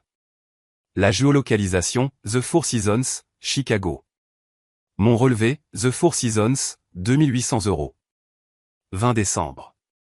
Une photo d'un sac à main Hermès flambant neuf. Légende? Prête à décrocher le gros lot. 2024 sera mon année d'abondance. Mon relevé, Saks Fifth Avenue, 1200 €. Elle n'était pas seulement sa maîtresse. Elle vivait une vie de luxe financée par le fonds d'études de ma fille. Elle portait ma sécurité financière à son poignet. J'ai fait des captures d'écran de tout, chaque légende, chaque date correspondante. Mais le poste le plus glaçant datait de 3 jours. C'était une photo d'un passeport et d'un billet d'avion. La destination était masquée, mais la légende disait « Nouvelle vie en chargement ». Plus qu'un obstacle à franchir avant le paradis. L'obstacle, c'était moi. J'ai réalisé alors que Preston n'essayait pas seulement de gagner un divorce. Il essayait de m'effacer pour qu'il puisse s'enfuir avec l'argent et ma fille. J'ai imprimé les photos. L'encre était presque vide, donc les images sont sorties striées, faisant paraître Bianca encore plus comme un monstre déformé. Je les ai mises dans un dossier marqué « Preuve ». J'ai regardé son visage sur les photos, suffisant, beau, intouchable. Elle se croyait la chasseresse. Elle ne réalisait pas qu'en publiant ses trophées, elle venait de donner à la proie un pistolet chargé. La médiation est censée être un moyen civilisé de régler les différends. Mais quand vous divorcez d'un narcissique, il n'y a pas de civilisation. Il n'y a que la guerre psychologique. Nous nous sommes rencontrés dans une salle de conférence au palais de justice. La table était longue et polie comme un miroir. D'un côté, Preston et son avocat requin, Monsieur Vance. De l'autre côté, moi et M. Henderson. Monsieur Henderson ressemblait à un professeur d'histoire débraillé à côté du costume élégant et prédateur de Vance. Mais je me sentais plus en sécurité à côté de son cardigan que je ne l'avais jamais été à côté de la laine italienne de Preston. La médiatrice, une femme à l'air fatiguée nommée Brenda, a ouvert le dossier. L'objectif aujourd'hui est de trouver un terrain d'entente. Il n'y a pas de terrain d'entente, a coupé Vance en douceur. La position de mon client est claire. M. Miller est le seul soutien de famille. Madame Miller est sans emploi depuis 15 ans. De plus, compte tenu de l'instabilité récente de Madame Miller, nous pensons que la garde exclusive est la seule option sûre pour l'enfant. Nous rejetons cela entièrement, a grogné Monsieur Henderson, sa voix graveleuse. Madame Miller a élevé cet enfant pendant que votre client était occupé à travailler dans des chambres d'hôtel de Chicago. Preston a ri. Il s'est adossé à sa chaise, faisant tourner un stylo. Tu veux vraiment faire ça, Meredith? Tu veux faire traîner ça? Regarde-toi. Tu portes un manteau d'il y a 3 saisons. Tu as vendu le collier de ta grand-mère juste pour payer ce vieil homme. Tu es pathétique. Preston, ai-je dit, ma voix tremblante mais ferme. Je me fiche de l'argent. Tu peux garder les voitures. Tu peux garder les actions. Donne-moi juste la garde partagée. Laisse-moi être une mère pour Ruby. Preston a arrêté de faire tourner le stylo. Il s'est penché en avant, ses yeux morts et froids. Non. Pourquoi, ai-je plaidé? C'est ma fille. Parce que tu es une mauvaise influence, a dit Preston. Tu es faible. Tu es émotive. Ruby doit être façonnée pour le succès. Et franchement, Meredith, je déménage. Mon souffle s'est coupé. Déménager? Déménager où? Preston a souri narquoisement. Zurich, Suisse. Mon cabinet me mute, et comme j'aurai la garde exclusive, Ruby vient avec moi. Nous partons le jour après le jugement du procès. Tu ne peux pas faire ça. Je me suis levé, renversant ma chaise. Tu ne peux pas l'emmener dans un autre pays. Je ne la verrai jamais.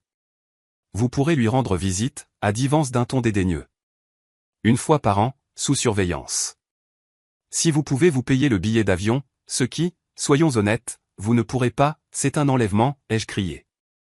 C'est une stratégie juridique. A chuchoté Preston assez fort pour que je l'entende. Et tu n'as aucun moyen de l'arrêter. Signe les papiers, Meredith. Si tu signes maintenant, je te donnerai assez d'argent pour louer un appartement décent. Si tu te bats contre moi au tribunal la semaine prochaine, je te laisserai sans abri, et Ruby grandira en Europe en oubliant qu'elle a eu une mère nommée Meredith. Je l'ai regardé. J'ai regardé l'homme avec qui j'avais partagé un lit pendant 15 ans. J'ai réalisé qu'il ne restait plus aucune humanité en lui. C'était une machine alimentée par la cupidité et l'ego. Monsieur Henderson a posé une main sur mon bras. Asseyez-vous, Meredith. Je ne signerai pas, ai-je dit, fixant directement les yeux de Preston. Je préférerais vivre dans une boîte en carton plutôt que de te vendre ma fille. Preston, regardant sa Rolex. Comme tu voudras. On se voit au tribunal. Assure-toi de porter quelque chose de bien. Je détesterais que tu aies l'air pauvre et folle aux nouvelles. Il s'est levé et est sorti. Vance l'a suivi. Je me suis effondré sur la chaise. La Suisse, Monsieur Henderson. Peut-il vraiment faire ça s'il obtient la garde exclusive? Oui, a dit Henderson sombrement. Il a l'argent pour accélérer les passeports. Il a les documents de mutation. C'est une raison valable pour déménager. Donc si je perds le procès la semaine prochaine, je la perds pour toujours. Alors nous devons nous assurer que vous ne perdiez pas, a dit Henderson. Mais pour la première fois, j'ai vu le doute dans ses yeux. Je suis sorti de cette pièce avec l'impression de porter le poids du monde. La Suisse. C'était une condamnation à mort pour ma maternité. J'avais 7 jours. 7 jours pour empêcher un millionnaire, un avocat puissant et une psychologue corrompue de voler ma vie. La salle d'audience était glaciale. Je ne sais pas si c'était la température ou simplement la terreur pure qui parcourait mes veines, mais je ne pouvais pas arrêter de frissonner. Le premier jour de l'affaire Miller contre Miller a commencé par un coup d'éclat, ou plutôt un massacre. La salle était étonnamment pleine. Preston était une figure importante du monde financier local, et l'idée d'un divorce scandaleux avait attiré des curieux. J'ai vu certaines des femmes avec qui je jouais au tennis, des femmes qui avaient cessé de répondre à mes appels il y a des mois. Elles chuchotaient derrière leurs mains, regardant ma simple robe noire et mes yeux fatigués. Monsieur Vance, l'avocat de Preston, s'est levé. Il ressemblait à un requin en costume, élégant et dangereux. Votre honneur, a commencé Vance, sa voix retentissante. Nous sommes ici aujourd'hui pour sauver un enfant. Pour sauver Ruby Miller d'un environnement toxique créé par une mère qui a perdu le contact avec la réalité. Il n'a pas perdu de temps. Il a appelé son premier témoin, notre femme de ménage, Maria. J'ai halté. Maria était avec nous depuis 5 ans. Je la traitais comme de la famille. Je lui donnais des primes de ma propre allocation. Maria s'est assise à la barre, refusant de me regarder. Maria, a demandé Vance doucement. Décrivez l'état de la maison des Miller au cours des 6 derniers mois. C'était en désordre, a marmonné Maria, regardant ses genoux. Madame Miller a arrêté de nettoyer. Il y avait de la vaisselle partout. Le linge s'empilait. Elle restait au lit jusqu'à midi. Objection, a craqué Henderson. Contexte. Madame Miller avait une grippe sévère pendant cette période. Rejeté, a dit le juge en prenant des notes. Le témoin décrit ce qu'elle a vu. Et est-ce que Madame Miller a déjà oublié d'aller chercher l'enfant à l'école, a demandé Vance. Une fois, a chuchoté Maria. Le mois dernier. J'étais aux urgences, elle chuchotait frénétiquement à Henderson. J'avais une migraine si forte que je ne pouvais pas voir. J'ai appelé l'école. Chut, a sifflé Henderson. Laissez-les parler. Ensuite est venu l'expert comptable judiciaire engagé par Preston. Il a affiché des graphiques sur un écran. Comme vous pouvez le voir, votre honneur, les habitudes de dépenses de Madame Miller sont erratiques. Des milliers d'euros retirés en espèces. Pas de reçu. Cela suggère soit une dépendance au jeu, soit un problème caché de toxicomanie. Ma mâchoire est tombée. C'étaient les retraits en espèces que Preston m'avait forcé à faire parce qu'il avait coupé mes cartes. Il m'avait dit d'utiliser des espèces pour les courses, mais pour le juge, cela ressemblait juste à des chiffres sur un écran. Des chiffres qui me dépeignaient comme irresponsable et secrète. Preston était assis à la table du demandeur, son visage un masque de préoccupation attristé.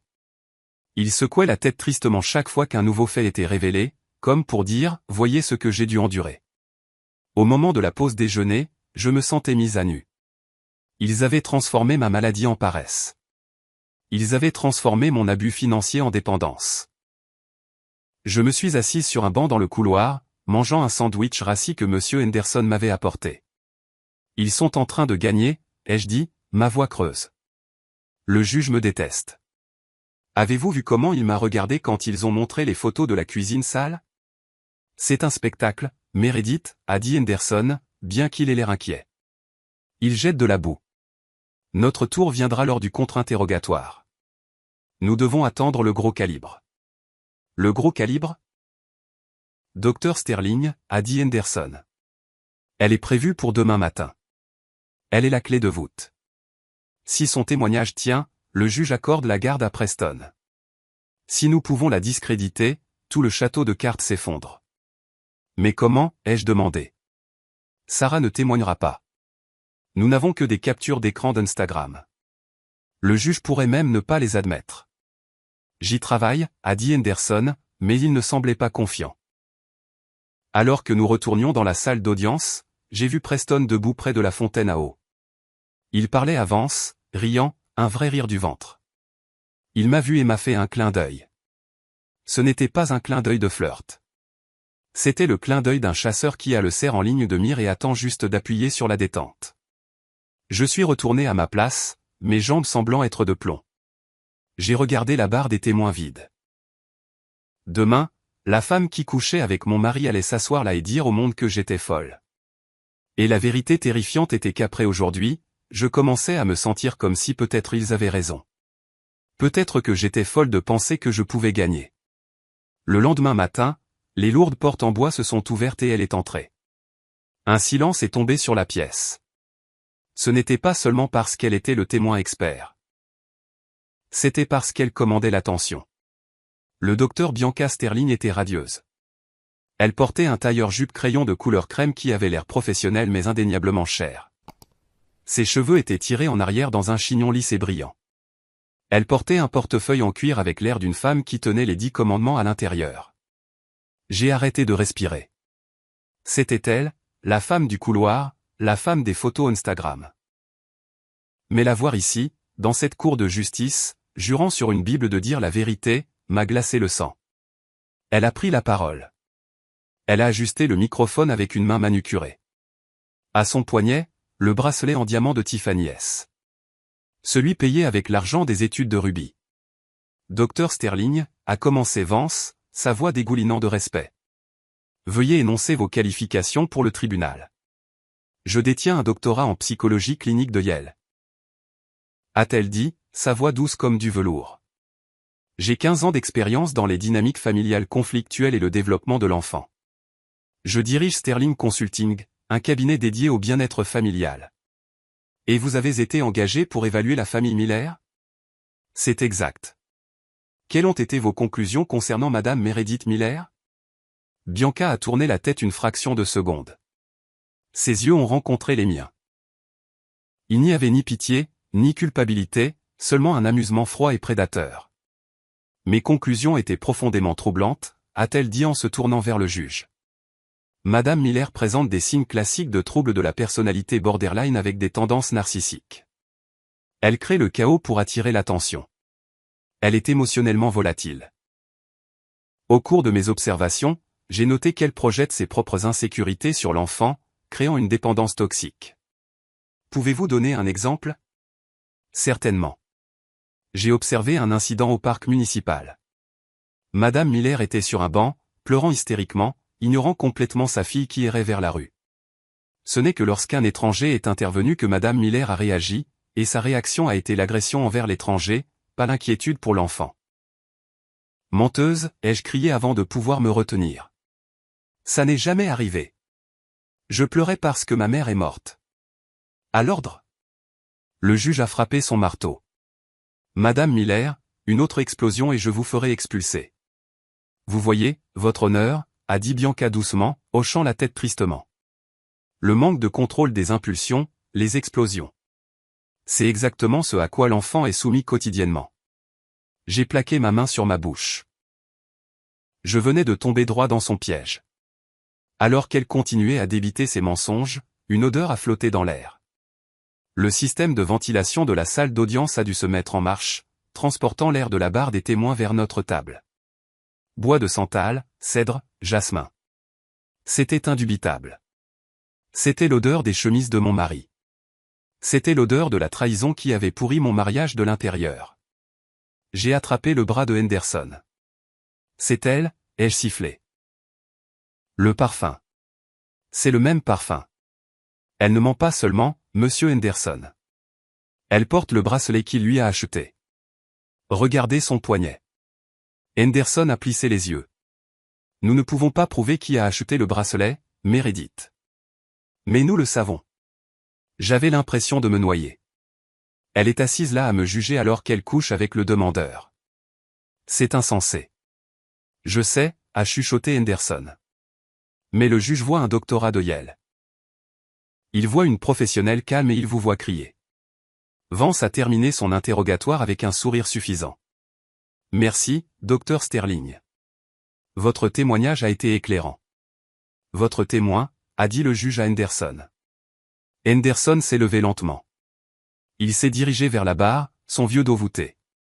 Il ressemblait à un chien fatigué aboyant contre une statue immaculée. Docteur Sterling, a-t-il dit d'une voix rauque. Vous dites avoir observé Madame Miller? L'avez-vous déjà formellement interviewée? J'ai tenté de le faire, a menti Bianca en douceur. Mais Madame Miller était peu coopérative et hostile. Par conséquent, je me suis fié à l'observation comportementale, ce qui est une pratique courante dans les cas où le sujet est résistant. Résistant, a ricané Henderson. Ou inconscient. Avez-vous déjà révélé à Madame Miller que vous l'observiez? Cela aurait altéré le comportement, a souri Bianca. L'observation naturaliste est la clé. Et votre relation avec Monsieur Miller, a demandé Henderson brusquement. Est-elle strictement professionnelle? La pièce est devenue silencieuse. Preston s'est raidi. Bianca n'a pas scié. Monsieur Miller a engagé mon cabinet. Nous avons une relation consultant-client professionnelle. Rien de plus. Vraiment? Henderson a sorti l'impression granuleuse en noir et blanc de la photo Instagram que j'avais trouvée. Parce que cette photo d'une fête de fin d'année semble montrer une relation professionnelle plutôt proche. Bianca a jeté un coup d'œil à la photo et a ri. Un rire léger et tintant. Oh, conseiller. C'était une fête d'entreprise. Tout le monde dansait. Si se tenir à côté d'un client est un crime, alors la moitié de cette salle d'audience est coupable. Le juge a regardé la photo. Elle était granuleuse. Elle était ambiguë. Monsieur Henderson, a averti le juge. À moins que vous n'ayez une preuve d'inconduite, passez à autre chose. Ne perdez pas le temps du tribunal avec des commérages. Henderson a semblé vaincu. Il a laissé tomber la photo. Pas d'autres questions.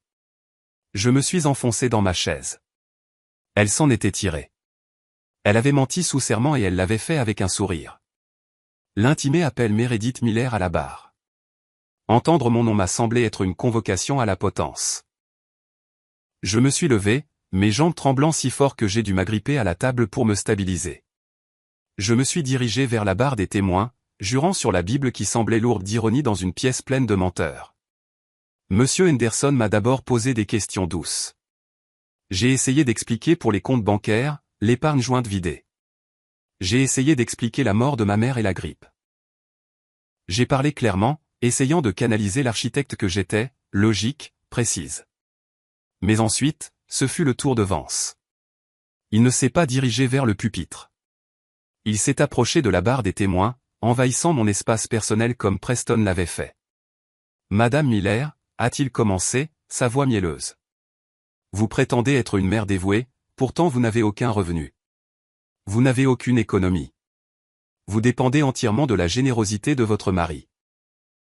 N'est-ce pas exact? C'était un partenariat, ai-je dit, ma voix se tendant. Je gérais la maison. Gérais? Vance a haussé un sourcil. Nous avons vu les photos de la cuisine. Est-ce votre définition de la gestion? J'étais malade. Des excuses, a claqué Vance. Toujours des excuses. Parlons de Ruby. Votre mari dit que vous l'étouffez émotionnellement. Que vous lui dites qu'elle ne peut pas faire confiance à son père. C'est un mensonge. Je veux qu'elle aime son père, mais il achète son amour avec des cadeaux. Ou peut-être, Vance s'est penché. Il subvient à ses besoins pendant que vous n'êtes là qu'à exister, un fardeau. J'ai agrippé la rambarde.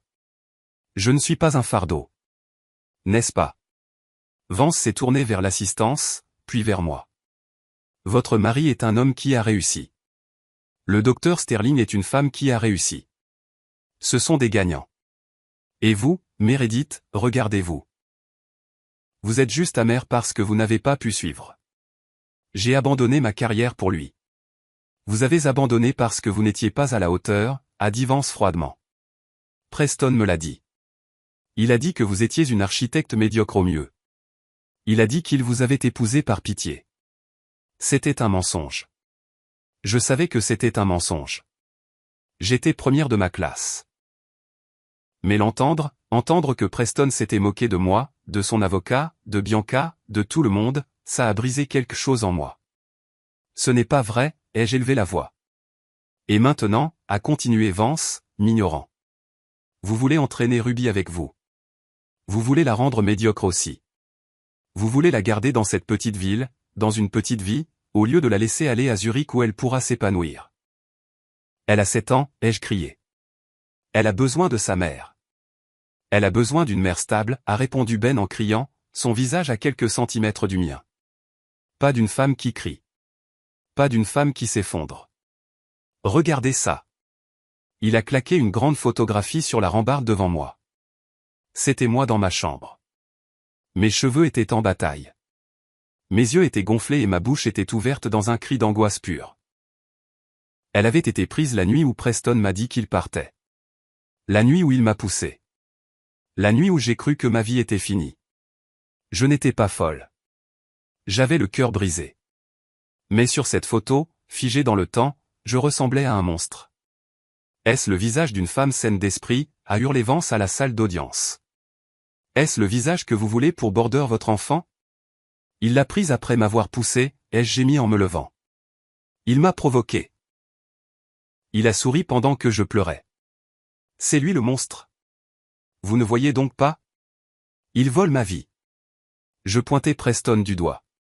Ma main tremblait violemment. Je pleurais, des sanglots laids et haletants. Votre honneur. Vance s'est tourné vers le juge, écartant les bras. Je n'ai plus rien à ajouter. Le témoin a parfaitement prouvé le diagnostic du docteur Sterling. Volatile, hystérique, inapte. Je me suis figé. J'ai regardé le juge. Il ne regardait pas la photo. Il me regardait. Et dans ses yeux, j'ai vu de la pitié et du mépris. J'ai regardé Preston. Il se couvrait la bouche avec sa main, regardant le sol. On aurait dit qu'il avait honte de moi, mais je savais. Je savais qu'il cachait un sourire. À l'ordre, a dit le juge calmement. Témoin, asseyez-vous. Calmez-vous. Je me suis rassise sur la chaise. Le combat m'a quitté. J'avais fait exactement ce qu'il voulait. J'avais crié. J'avais pleuré. Je leur avais donné raison. L'audience est ajournée jusqu'à demain matin pour les plaidoiries finales et la sentence, a dit le juge. Huissier, évacuez la salle. Je suis retourné vers monsieur Henderson.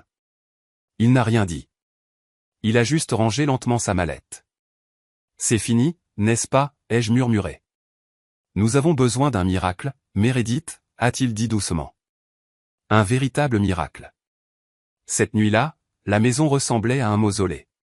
Preston n'était pas rentré. Il était probablement en train de célébrer sa victoire avec Bianca. Je suis entré dans la chambre de Ruby. Elle était assise par terre, entourée de ses peluches. Elle a levé les yeux quand je suis entré, ses grands yeux remplis d'une question qu'elle avait trop peur de poser. Maman. Et, bébé. Je me suis assise à côté d'elle. J'ai essayé de sourire, mais je savais que ça n'atteignait pas mes yeux. On va au tribunal demain, a-t-elle demandé. Moi, oui. Ai-je dit en lui caressant les cheveux. Toi, tu vas à l'école. Tati Sarah viendra te chercher après. Est-ce que papa va gagner? La question flottait dans l'air. Je ne pouvais pas lui mentir. Je ne lui avais jamais menti. Je ne sais pas, Ruby. Papa. Papa a beaucoup d'avocats. S'il gagne, est-ce que je dois aller en Suisse? Elle a eu du mal avec le mot. En Suisse, ai-je corrigé doucement, mon cœur se brisant en 1 million de morceaux. Si le juge le dit, oui. Mais papa t'aime. Il veut que tu vois le monde. Mais je ne veux pas voir le monde, a chuchoté Ruby, les larmes coulant sur ses joues. Je veux te voir. Je l'ai prise dans mes bras. J'ai enfoui mon visage dans son cou, sentant son shampoing, fraise et innocence. C'était peut-être la dernière fois que je la tenais comme ça. Demain, elle appartiendrait peut-être à l'État, ou à Preston. Demain, je serai peut-être la mère aux visites supervisées. Écoute-moi, Ruby. Ai-je dit férocement, en me reculant pour la regarder. Quoi qu'il arrive demain, où que tu ailles, tu es la meilleure chose qui me soit jamais arrivée. Tu es intelligente, tu es gentille, et tu es forte. Tu m'entends? Tu es tellement plus forte que tu ne le penses. Ruby a reniflé. Elle a regardé son sac à dos posé près de la porte.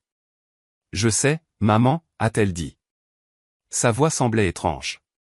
Déterminée. Les adultes pensent que les enfants ne savent rien. Mais on sait. Que veux-tu dire? Elle n'a pas répondu. Elle a juste rampé jusqu'à son sac à dos et a vérifié la poche avant. J'ai vu le coin de la tablette cassée dépasser. Ruby, pourquoi apportes-tu ce vieux truc à l'école? L'écran est en éclat de verre. Tu pourrais te couper. Il est scotché, a-t-elle dit. Et j'en ai besoin pour le montre et raconte. Le montre et raconte n'est pas avant vendredi. C'est pour un projet spécial, a-t-elle dit évasivement. J'étais trop épuisé pour discuter. Si s'accrocher à un jouet cassé lui apportait du réconfort, je la laissais faire. Je l'ai bordée. Je suis resté là jusqu'à ce qu'elle s'endorme, regardant sa poitrine se soulever et s'abaisser. J'ai mémorisé la courbe de ses cils. J'ai mémorisé la façon dont sa main se recroquevillait sous son menton. Je suis allé dans ma chambre, mais je n'ai pas dormi. Je me suis assise près de la fenêtre, regardant la lune se lever sur la rue de banlieue qui avait été ma prison et mon sanctuaire. Je sentais un vide en moi si profond qu'il résonnait. J'ai pensé à toutes les femmes qui avaient perdu. Les femmes qui avaient été dupées par des hommes avec plus d'argent et moins de morale. J'ai senti leur douleur se mêler à la mienne. Et c'est là que j'ai besoin que vous fassiez une pause avec moi une seconde. Mon cœur avait l'impression d'être serré par une main géante dans cette pièce sombre. Je sais que quelque part, vous écoutez ceci et peut-être que vous connaissez cette douleur. Peut-être que vous vous êtes sentie impuissante.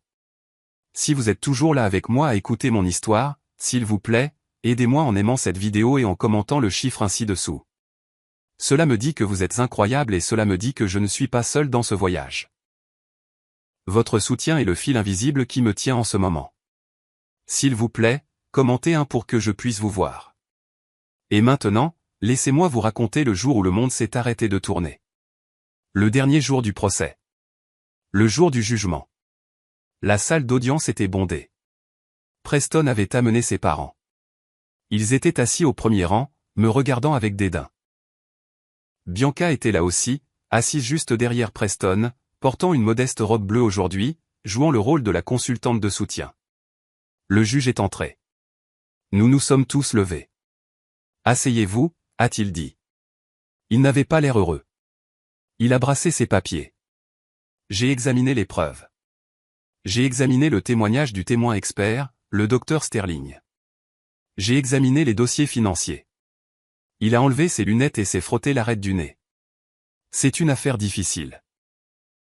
Cependant, le devoir principal du tribunal est la sécurité et la stabilité de l'enfant mineur. Les preuves présentées concernant la volatilité émotionnelle de Madame Miller sont convaincantes. Mon cœur s'est arrêté. Il allait le faire. De plus, a poursuivi le juge, Monsieur Miller a présenté un plan de relocalisation viable qui offre à l'enfant des avantages éducatifs importants en Europe. Par conséquent, il est de la décision de ce tribunal que... Astérisque grincement astérisque. Les lourdes portes doubles au fond de la salle d'audience ont gémi en s'ouvrant. C'était un son fort et discordant dans la pièce silencieuse. Tout le monde s'est retourné. Un huissier se tenait là, l'air confus, et se faufilant sous son bras se trouvait une petite silhouette dans un manteau bouffant rose. Ruby. Ma sœur, qui était censée la récupérer à l'école, courait derrière elle, l'air affolé. Ruby, arrête. Tu ne peux pas entrer là-dedans. Ruby. Ai-je haleté, me levant à moitié de mon siège. Preston s'est levé. Que signifie cela? Pourquoi ma fille est-elle ici? Sortez-la, a crié Vance. C'est une session à huis clos. Mais Ruby ne s'est pas arrêtée. Elle a marché droit dans l'allée centrale. Elle avait l'air minuscule dans l'immense pièce, mais elle marchait avec une détermination qui la faisait paraître immense. Elle ne me regardait pas. Elle ne regardait pas Preston. Elle regardait directement le juge. Jeune fille. A dit le juge, sa voix sévère mais surprise. Vous ne pouvez pas être ici. Ruby s'est arrêtée à la barrière qui séparait l'assistance du parquet. Elle a agrippé la rambarde en bois. C'est vous le chef, a demandé Ruby, sa voix tremblante mais claire.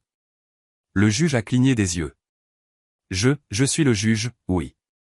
Mon papa a dit que vous alliez me faire partir, a dit Ruby. Il a dit que vous alliez me faire vivre avec lui et Tatibé. Ruby, arrête ça tout de suite. A hurlé Preston, son visage devenant rouge. Sarah, sors-la d'ici. Non, a crié Ruby en retour, se tournant pour faire face à son père. Je n'irai pas. Tu es un menteur. La salle a halté. Jeune fille, a dit fermement le juge. On ne crie pas au tribunal. Ruby s'est retournée vers le juge. Elle a fouillé dans son sac à dos. Mon cœur battait la chamade. Sortait-elle un jouet? Un dessin? Elle a sorti la tablette cassée. Celle avec l'écran scotché. Papa a dit que maman est folle, a dit Ruby, les larmes commençant à couler sur son visage. Papa a dit que maman est méchante. Mais papa ment. Et Tatibé ment. Et j'ai des preuves. Des preuves. Le juge s'est penché en avant. Ruby, range ça. Preston s'est élancé vers la barrière, mais l'huissier s'est interposé. « Asseyez-vous, monsieur Miller », a ordonné l'huissier. « Votre honneur, c'est ridicule », a balbutié Vance. « C'est une enfant. Elle a manifestement été coachée par la mère. »« Je n'ai pas été coachée », a crié Ruby. « Maman ne sait pas, maman pense qu'elle est cassée. » Elle a levé la tablette comme un bouclier. « Puis-je vous montrer ?» a demandé Ruby au juge. « S'il vous plaît. Avant que vous ne m'envoyiez au loin. » Le juge a regardé Preston, qui transpirait. Il m'a regardé, assise là, choqué, et il a regardé la petite fille tenant un morceau de verre et de plastique brisé. « Huissier, » a dit lentement le juge. « Prenez l'appareil de l'enfant. Connectez-le à l'écran du tribunal. » « Objection !» a crié Vance. « Nous ne connaissons pas la provenance de cette preuve numérique. »« Rejeté !» a dit le juge, ses yeux se rétrécissant. « C'est dans le meilleur intérêt de l'enfant. Je veux voir ce qu'elle pense être si important. » La pièce est devenue silencieuse. L'huissier a pris la tablette. Il a branché un câble sur le côté. Les grands moniteurs sur les murs ont clignoté. Preston s'est enfoncé dans sa chaise. Il a mis sa tête dans ses mains. Et puis la vidéo a commencé à jouer.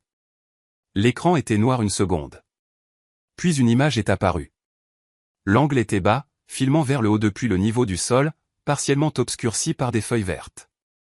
C'était la vue de derrière la grande plante ficus dans notre salon. L'horodatage dans le coin indiquait « 12 novembre, 20h45 ». C'était la nuit où Ruby s'est enfuie. La nuit où j'étais au cinéma. Dans la vidéo, Preston est entré dans le champ. Il portait sa robe de chambre en soie. Il tenait un verre de vin rouge. « Mon Dieu, elle est si pathétique », a dit Preston, sa voix cristalline à travers les haut-parleurs du tribunal. « As-tu vu son visage quand je lui ai dit que je prenais la gamine ?» Une autre silhouette est entrée dans le champ. Bianca. Elle ne portait pas le tailleur professionnel qu'elle portait au tribunal. Elle portait ma robe de chambre. Elle portait ma robe de chambre en soie, celle que Preston m'avait offerte pour notre anniversaire il y a 3 ans. « Tu es trop dur avec elle, chérie », a ronronné Bianca en lui prenant le verre de vin. Elle a ri. « Je plaisante. C'est un paillasson. Honnêtement, je ne sais pas comment tu es resté avec elle pendant 15 ans. Elle est si beige. »« Je suis resté pour l'image », a dit Preston en tirant Bianca sur ses genoux sur le canapé. « Mais l'image coûte cher. Et maintenant que les actifs sont déplacés, je n'ai plus besoin de l'image. » Un halètement collectif a parcouru la salle d'audience. Je me suis couvert la bouche. Mes larmes coulaient librement maintenant. Les voir, les entendre, c'était 1000 fois pire que de l'imaginer. À l'écran, Bianca lui a embrassé le cou. « Es-tu sûr que le virement vers le compte au Caïman est passé ? J'ai essayé d'accéder au fonds pour l'entrepreneur à Zurich et c'était en attente. C'est passé ce matin. » a dit Preston. 2 millions, intraçable. Meredith obtiendra la moitié de la valeur de la maison, ce qui n'est rien après l'hypothèque, et je repars avec le royaume en espèces. Et la gamine, a demandé Bianca en traçant sa mâchoire. Devons-nous vraiment la prendre ? Elle est agaçante, Preston. Elle me fixe. Nous devons la prendre, a répondu Preston. Si je la laisse avec Meredith, le tribunal pourrait m'obliger à payer une pension alimentaire. Une pension alimentaire énorme. Si j'ai la garde exclusive, je ne paie rien. En plus, ça tue Meredith. C'est la cerise sur le gâteau. Tu es diabolique, a gloussé Bianca. J'adore. Je ne suis pas diabolique, a souri Preston. Je suis juste un gagnant. Dans la salle d'audience, Preston ne bougeait pas. Il était figé, fixant la table. Vance, son avocat, brassait frénétiquement des papiers, semblant vouloir ramper sous le sol. Mais la vidéo n'était pas terminée. Si vous sentez la rage monter en vous en ce moment, en voyant cette injustice, vous n'êtes pas seul. Mon sang bouillait. Si vous êtes prête à voir ces deux-là obtenir ce qu'ils méritent, appuyez sur le bouton j'aime maintenant. Regardons le karma frapper ensemble. La vidéo a continué. Le couple à l'écran s'est installé plus profondément dans le canapé, complètement inconscient qu'une enfant de 7 ans enregistrait leur destruction à 1,5 mètre de là. Et le rapport psychologique ? a demandé Preston dans la vidéo. Est-il prêt? Bianca a pris une gorgée de vin. Je l'ai rédigé ce matin. C'est un chef-d'œuvre de fiction, si je puis me permettre. As-tu inclus le truc du parc? Absolument, a dit Bianca. J'ai pris cette histoire que tu m'as racontée sur ses pleurs à la mort de sa mère, et je l'ai magnifiquement déformée. Épisode maniaque en public, mise en danger d'enfant. Le juge va gober ça. Et le diagnostic? Trouble de la personnalité borderline. A déclaré fièrement Bianca. C'est le diagnostic parfait pour une ex-femme difficile. Ça explique la colère, les larmes, la victimisation. Ça fait que tout ce qu'elle dit ressemble à un symptôme, pas à un fait. Tu es un génie, Preston l'a embrassé. Mais si le juge demande un deuxième avis?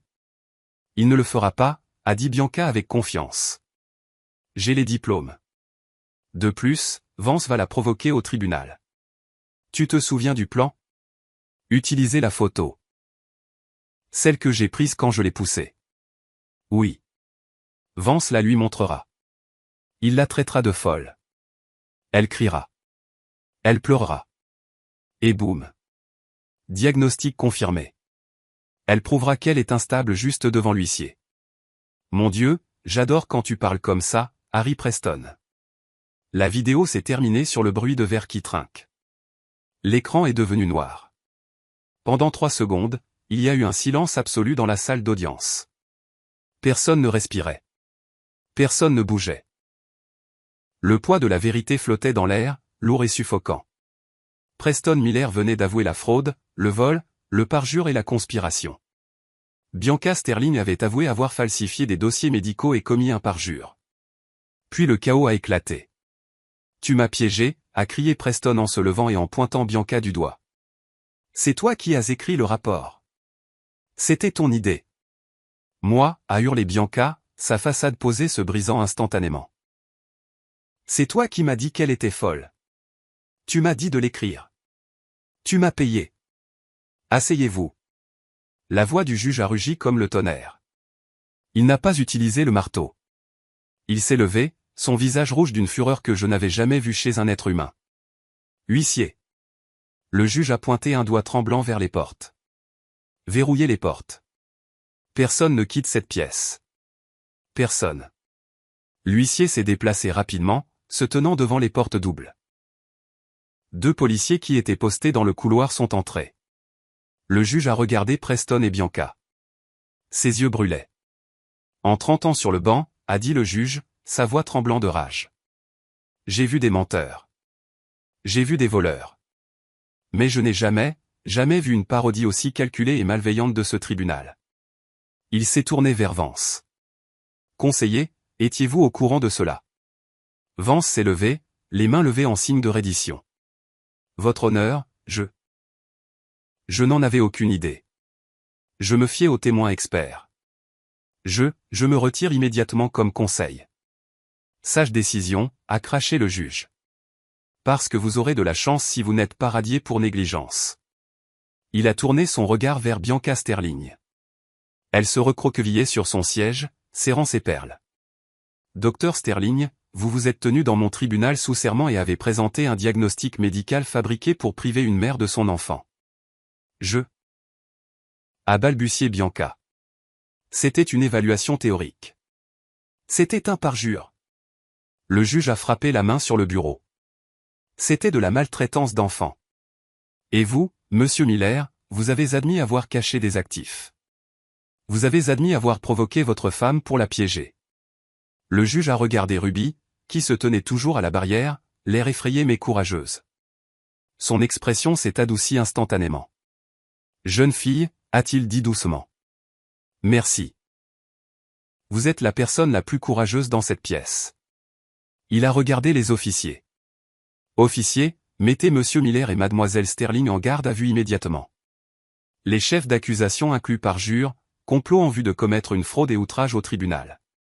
Et appelez le procureur. Je veux que des accusations de fraude financière soient ajoutées à la liste avant midi. La scène qui a suivi était digne d'un film, mais la satisfaction que j'ai ressentie était très réelle.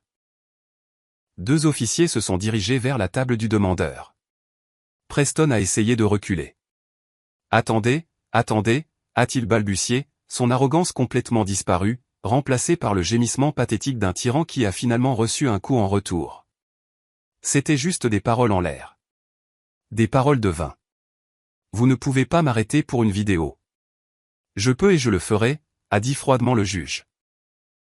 Vous avez avoué avoir caché 2 millions d'euros aux îles Caïmans pour éviter une répartition équitable. C'est un crime, monsieur Miller. L'officier a saisi les poignets de Preston. Les mains derrière le dos. Clic et clic. Le son des menottes se refermant était la plus douce musique que j'ai jamais entendue. Preston m'a regardé. Ses yeux étaient grands, suppliants. Meredith, Meredith, dis-leur. Dis-leur que je suis un bon père. Pense à Ruby.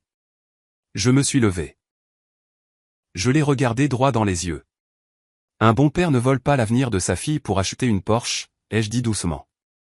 Et un bon mari ne manipule pas sa femme pour lui faire croire qu'elle est folle. Ils l'ont emmenée. Puis ce fut le tour de Bianca. Elle ne suppliait pas.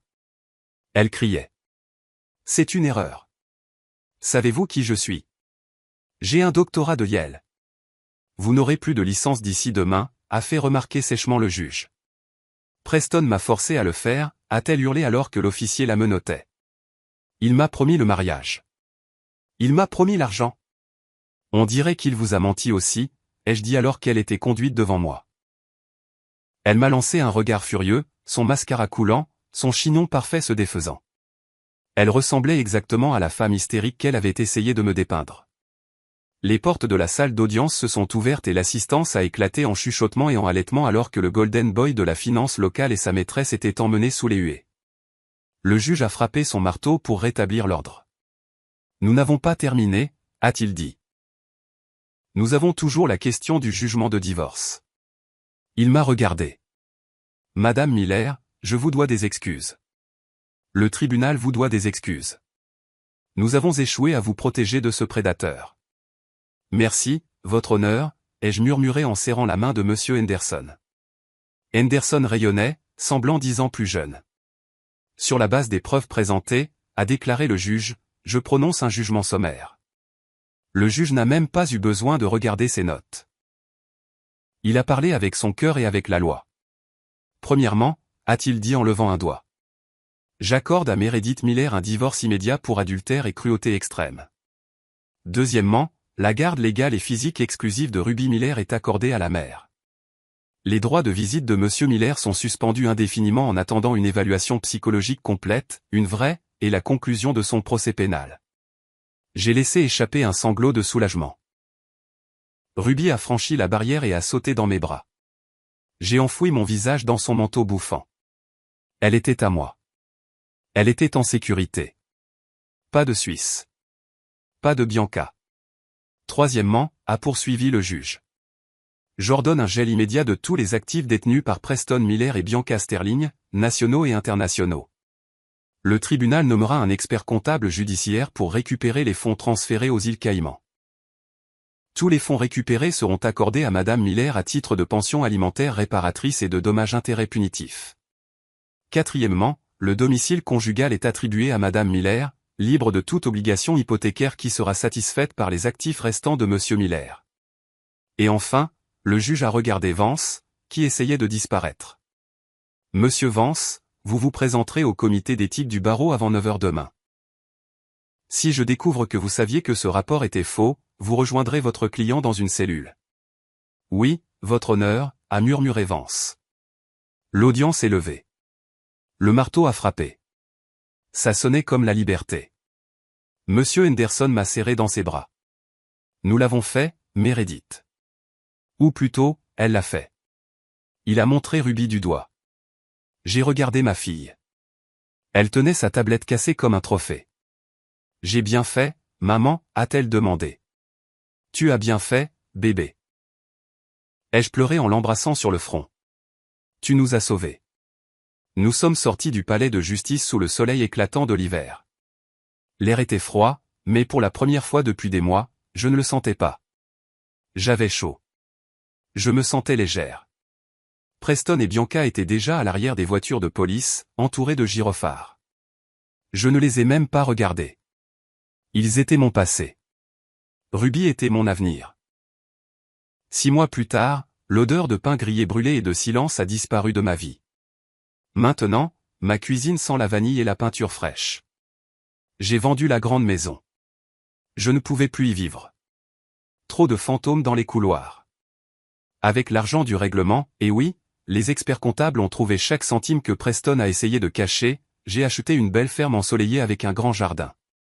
J'ai aussi rouvert mon studio de design.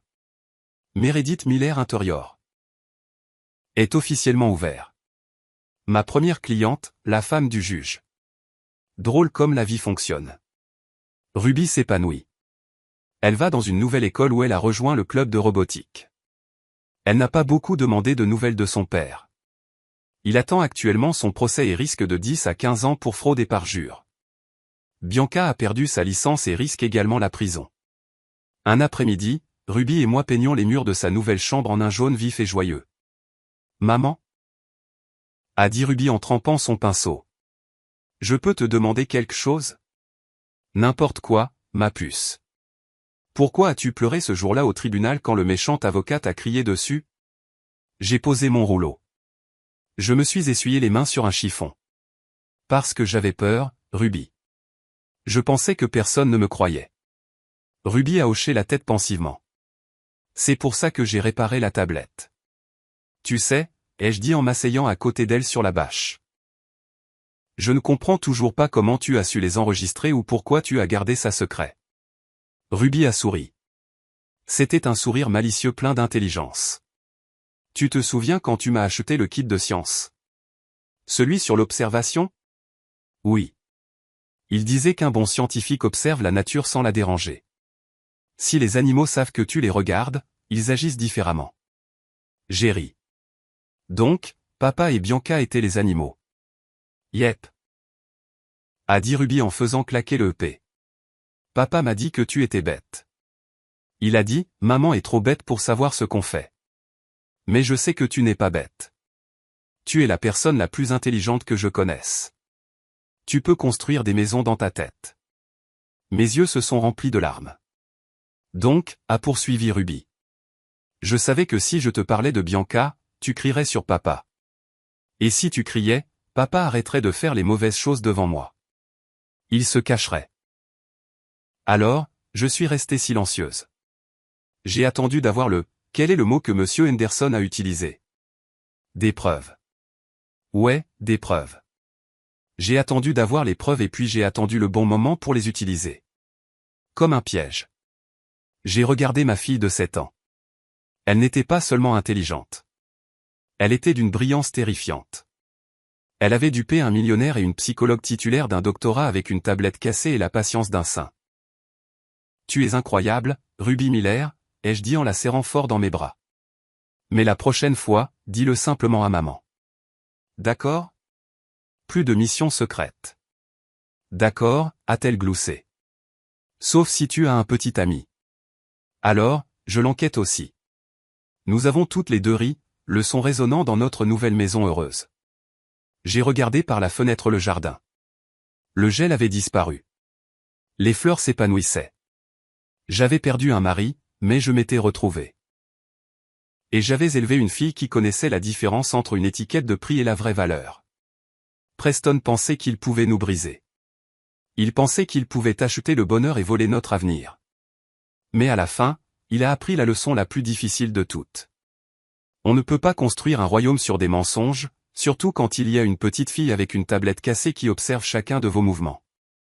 Et voilà, mes amis, comment j'ai retrouvé ma vie. Merci beaucoup d'avoir écouté mon histoire.